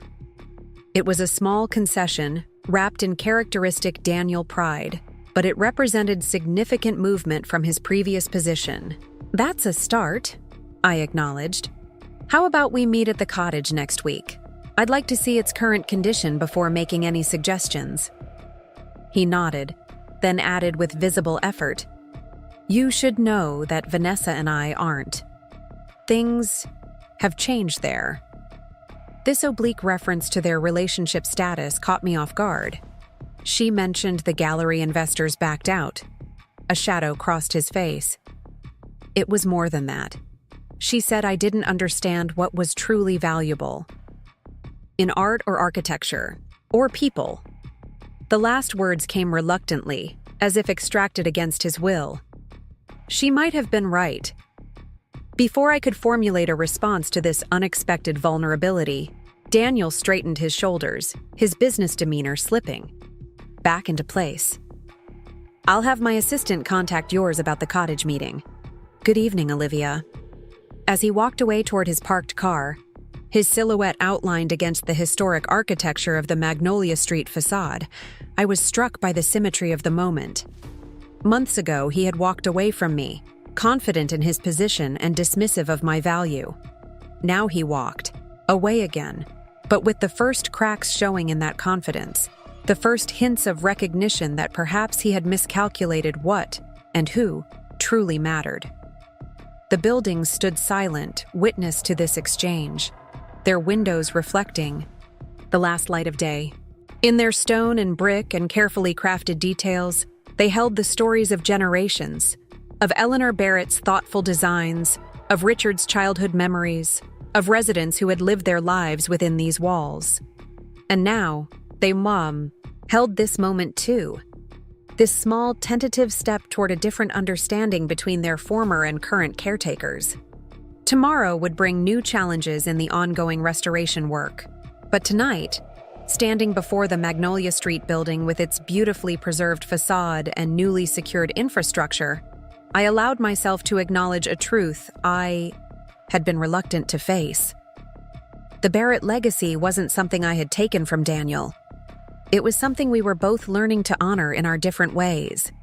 He through his grandmother's cottage, and I through the 12 historic properties, now under Heritage Holdings' care. The buildings themselves, in their patient, enduring way, might finally be teaching us both what Richard Barrett had understood all along, that true legacy isn't about ownership, but stewardship. And sometimes the most qualified stewards aren't those who inherit responsibility, but those who earn it through demonstrated care. Fiancé replaced me with his ex until he found out I owned his family properties. Part 4. The early morning mist hung over the lake, shrouding the cottage in an ethereal glow as I pulled into the gravel driveway.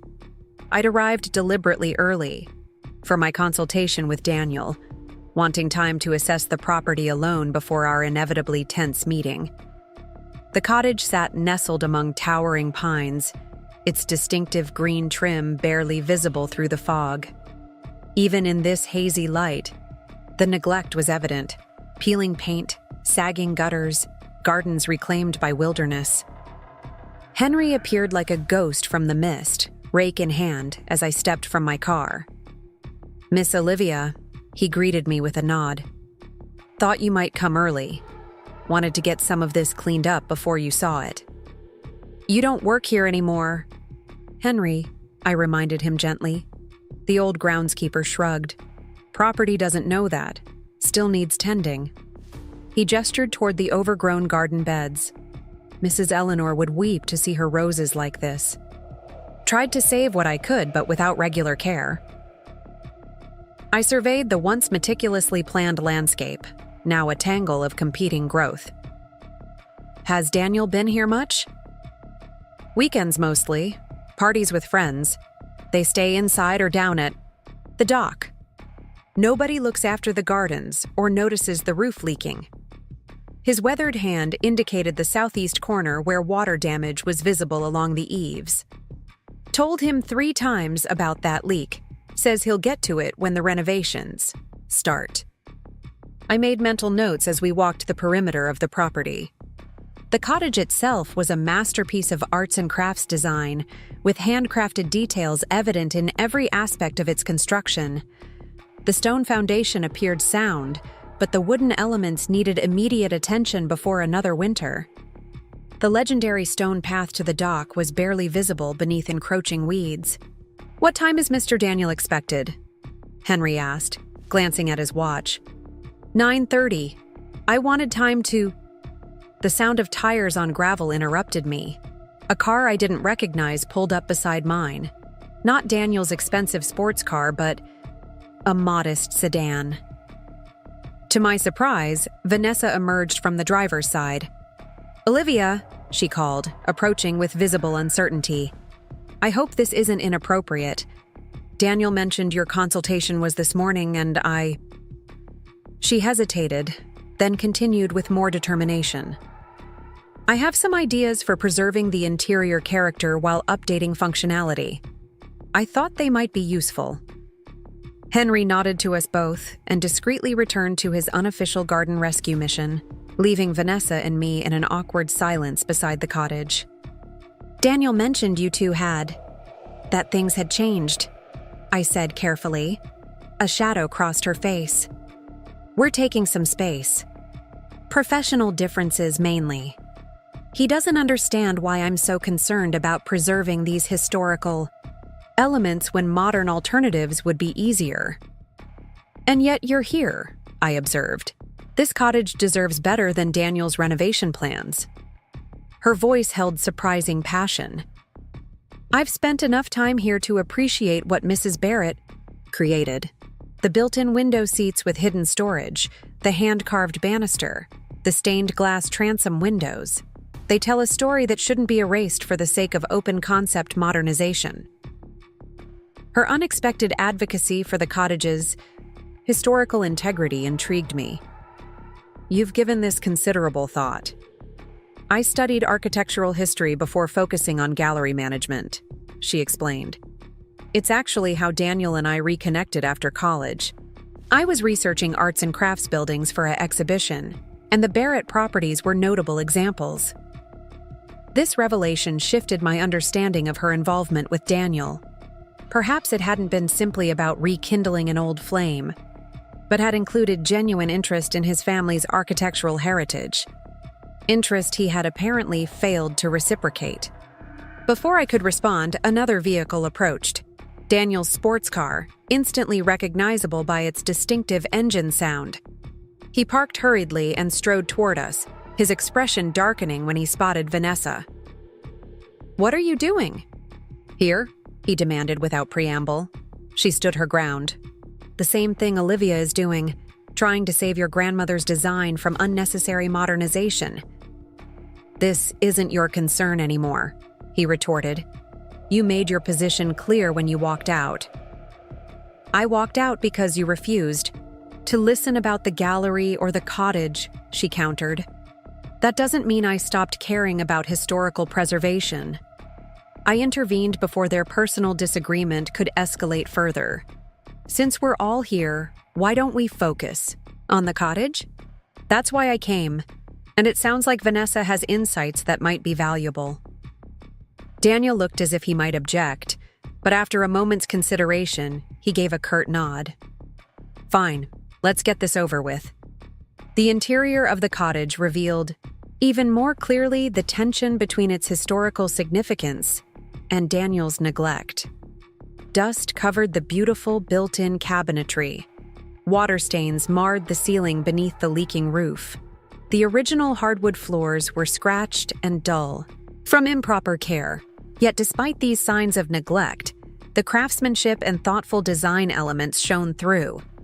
The perfectly proportioned rooms, the custom woodwork, the way each window had been positioned to capture specific views of the lake and surrounding woods.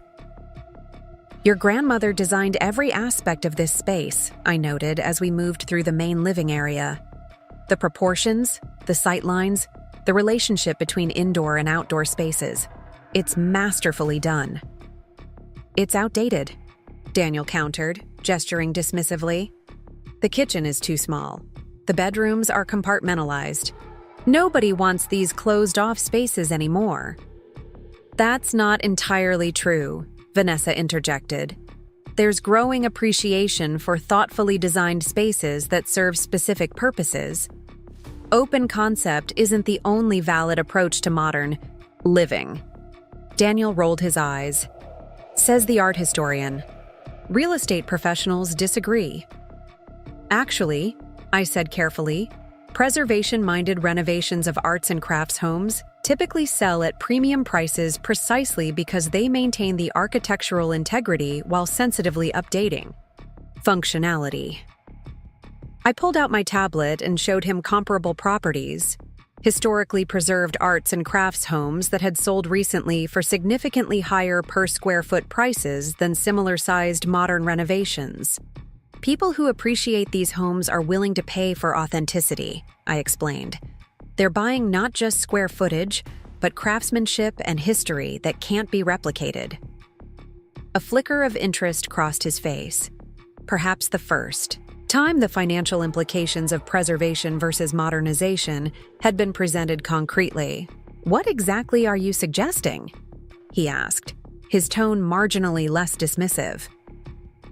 I outlined a preservation-minded approach, maintaining the original floor plan but updating systems invisibly, restoring rather than replacing original features, and adding modern conveniences in ways that respected the original design intent.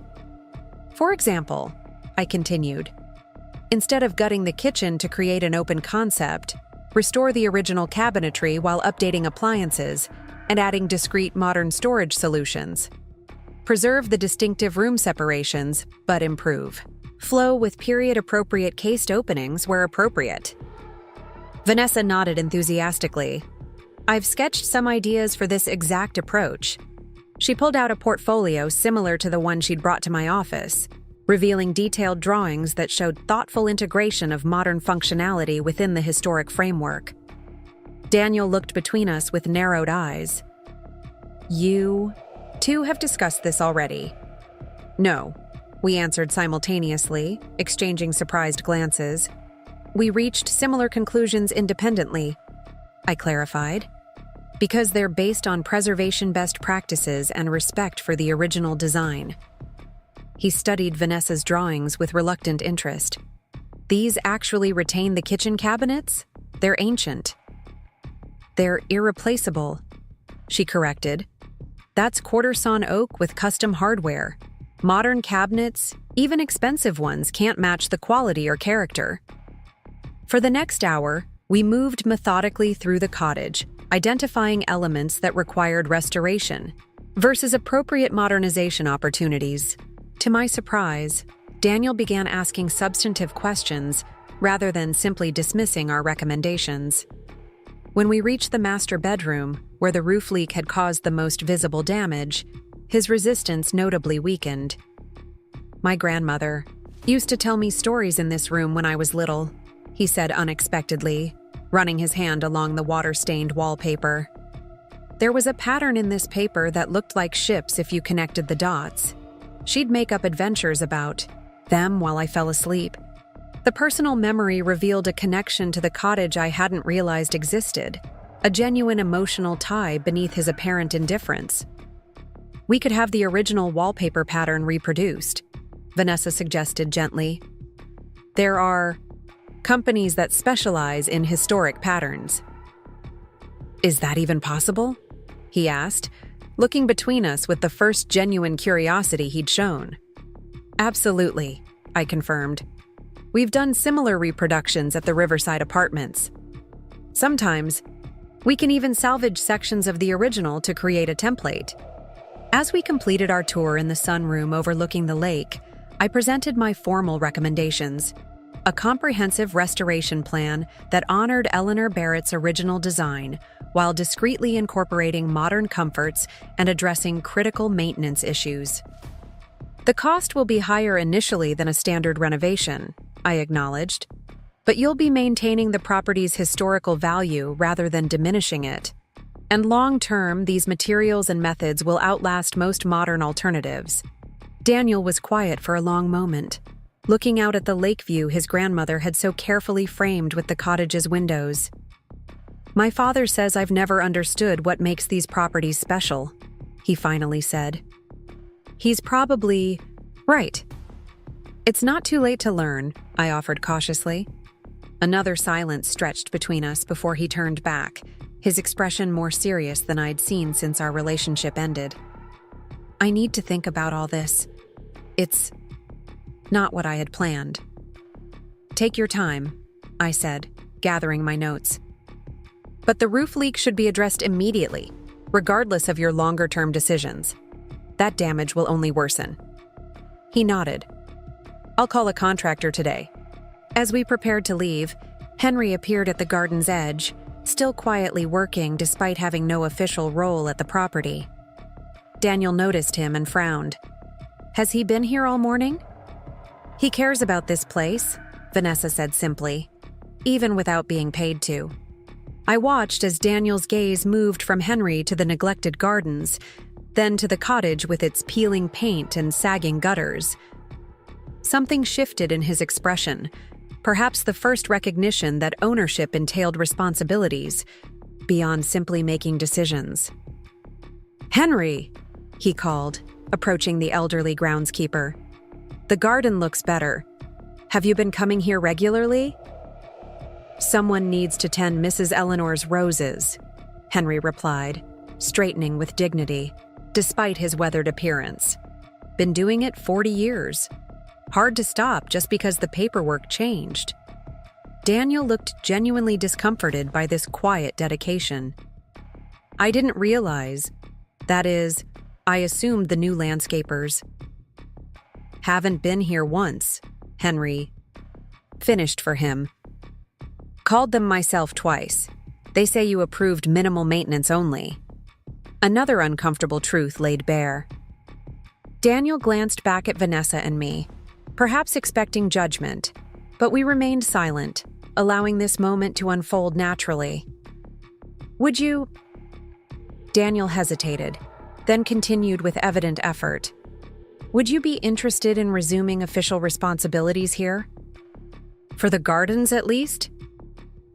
Hope flickered across Henry's lined face. Be glad to, Mr. Daniel. These gardens need proper care if they're to recover. We'll work out the details, Daniel promised, then added with unexpected humility. And perhaps you could show me what my grandmother originally intended for them.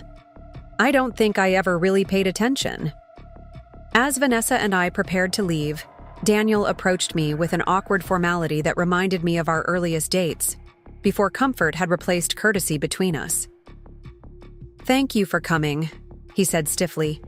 Your recommendations were more reasonable than I expected. It wasn't effusive gratitude, but from Daniel, it represented significant concession. The cottage deserves thoughtful care, I replied simply. I'm glad if I could help provide a preservation perspective. He nodded, then added with evident difficulty. My father was right about one thing. I never really saw these buildings the way you do, as something valuable beyond their financial worth or family connection.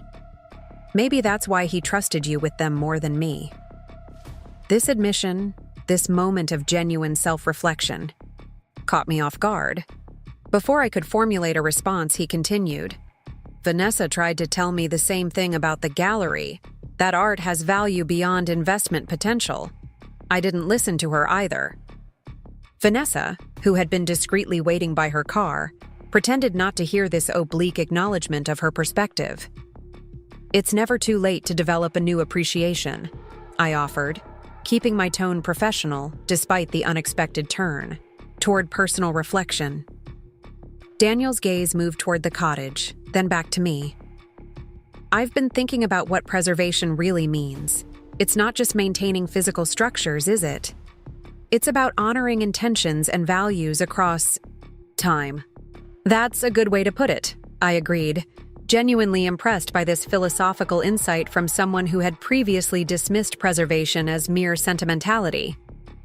I'll consider your recommendations carefully, he said, his tone suggesting this wasn't mere politeness but genuine intent. And I'll deal with that roof immediately.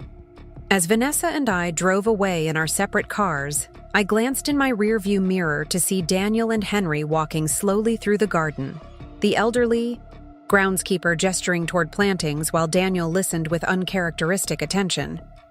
It was a small moment, but it represented something significant, the beginning perhaps of a genuine connection to stewardship rather than mere ownership. The following weeks brought unexpected developments. Daniel hired a preservation specialist, contractor to address the cottage's roof and structural issues, explicitly requesting adherence to historical accuracy in all repairs. Henry was officially rehired with an expanded role overseeing the cottage grounds. Most surprisingly, Daniel enrolled in the historical preservation certification course that Richard had specified in his will conditions, not with reluctance, but with apparent genuine interest. These changes coincided with Vanessa's increased involvement with Heritage Holdings. After reviewing her design proposals, I had hired her as a consultant for the interior restoration elements of all 12 properties.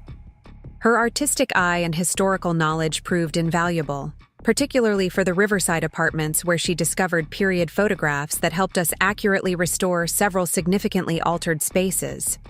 Our professional relationship developed into a cautious friendship as we worked together on various projects. One evening, as we reviewed fabric samples for the downtown building's lobby restoration, she brought up Daniel unprompted. He asked about you yesterday, she mentioned, casually, about how the Riverside Apartments restoration was progressing. I kept my expression neutral. What did you tell him? The truth, that the work is exceptional and the residents are thrilled. She hesitated before adding, he seems different lately. More thoughtful about the properties, about what they represent beyond just the Barrett name. The preservation course might be having an impact, I suggested. She smiled slightly. Maybe. Or maybe seeing you succeed with the very buildings he dismissed as burdens has forced some reconsideration. I didn't pursue this line of conversation, maintaining the professional boundary I'd carefully established. Whatever personal growth Daniel might be experiencing was his own journey, separate from my work with Heritage Holdings. 3 months after our cottage consultation, the Historical Preservation Board conducted their scheduled tour of all the Barrett properties under Heritage Holdings management. Their assessment was overwhelmingly positive, with particular praise for our sensitive updating of historical elements and our commitment to maintaining architectural integrity throughout.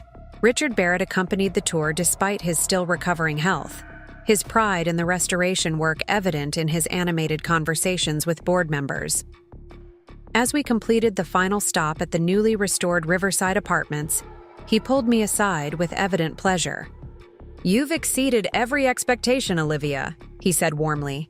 "These buildings haven't looked this good in my lifetime." "We've been fortunate to find skilled craftspeople who understand historical techniques," I acknowledged. "And having Eleanor's original plans has been invaluable." Richard's expression grew more serious. "There's something I'd like you to see. Could you come to my home tomorrow morning? There's a matter I'd like to discuss regarding the cottage." Concerned that Daniel's restoration efforts might have fallen short of expectations, I agreed to the meeting. The following morning found me in Richard's study, surrounded by Barrett family photographs and memorabilia spanning generations. "Daniel's progress with the cottage has been remarkable," Richard began, surprising me with his positive assessment. "The historical board made an unofficial visit last week at my request. They were impressed with his commitment to authentic restoration." "That's wonderful," I said sincerely. "He seems to have developed a genuine appreciation for preservation. Principles."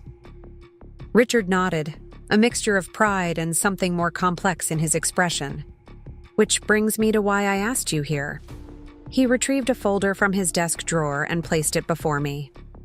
"These are the revised conditions of my will regarding the cottage." I hesitated to open the folder. "Richard, that's a private family matter. I don't think it's appropriate for me to—" "Please," he interrupted gently. "This concerns you directly." Puzzled, I opened the folder to find legal documents detailing a new arrangement for the cottage. Instead of conditional ownership transferring solely to Daniel, the revised will established a trust that would jointly oversee the property, with Daniel and me named as co-trustees. "I don't understand," I said, genuinely confused. "The cottage isn't part of Heritage Holdings' portfolio." "No, and it won't be," Richard confirmed. "But its historical significance deserves permanent protection beyond any individual's lifetime. The trust ensures that the cottage will always be maintained according to preservation standards, regardless of who occupies it." I was still processing this unexpected development when Richard continued. "Daniel has agreed to this arrangement. In fact, it was his suggestion." This revelation stunned me into momentary silence. "Daniel proposed making me co-trustee of his grandmother's cottage?" Richard smiled at my evident surprise. He said, and I quote, "Olivia understands preservation in a way I'm only beginning to grasp. The cottage deserves her protection even after we're gone." The implication of this long-term thinking, this acknowledgement of stewardship extending beyond our lifetimes, represented a profound shift in Daniel's perspective that I hadn't anticipated.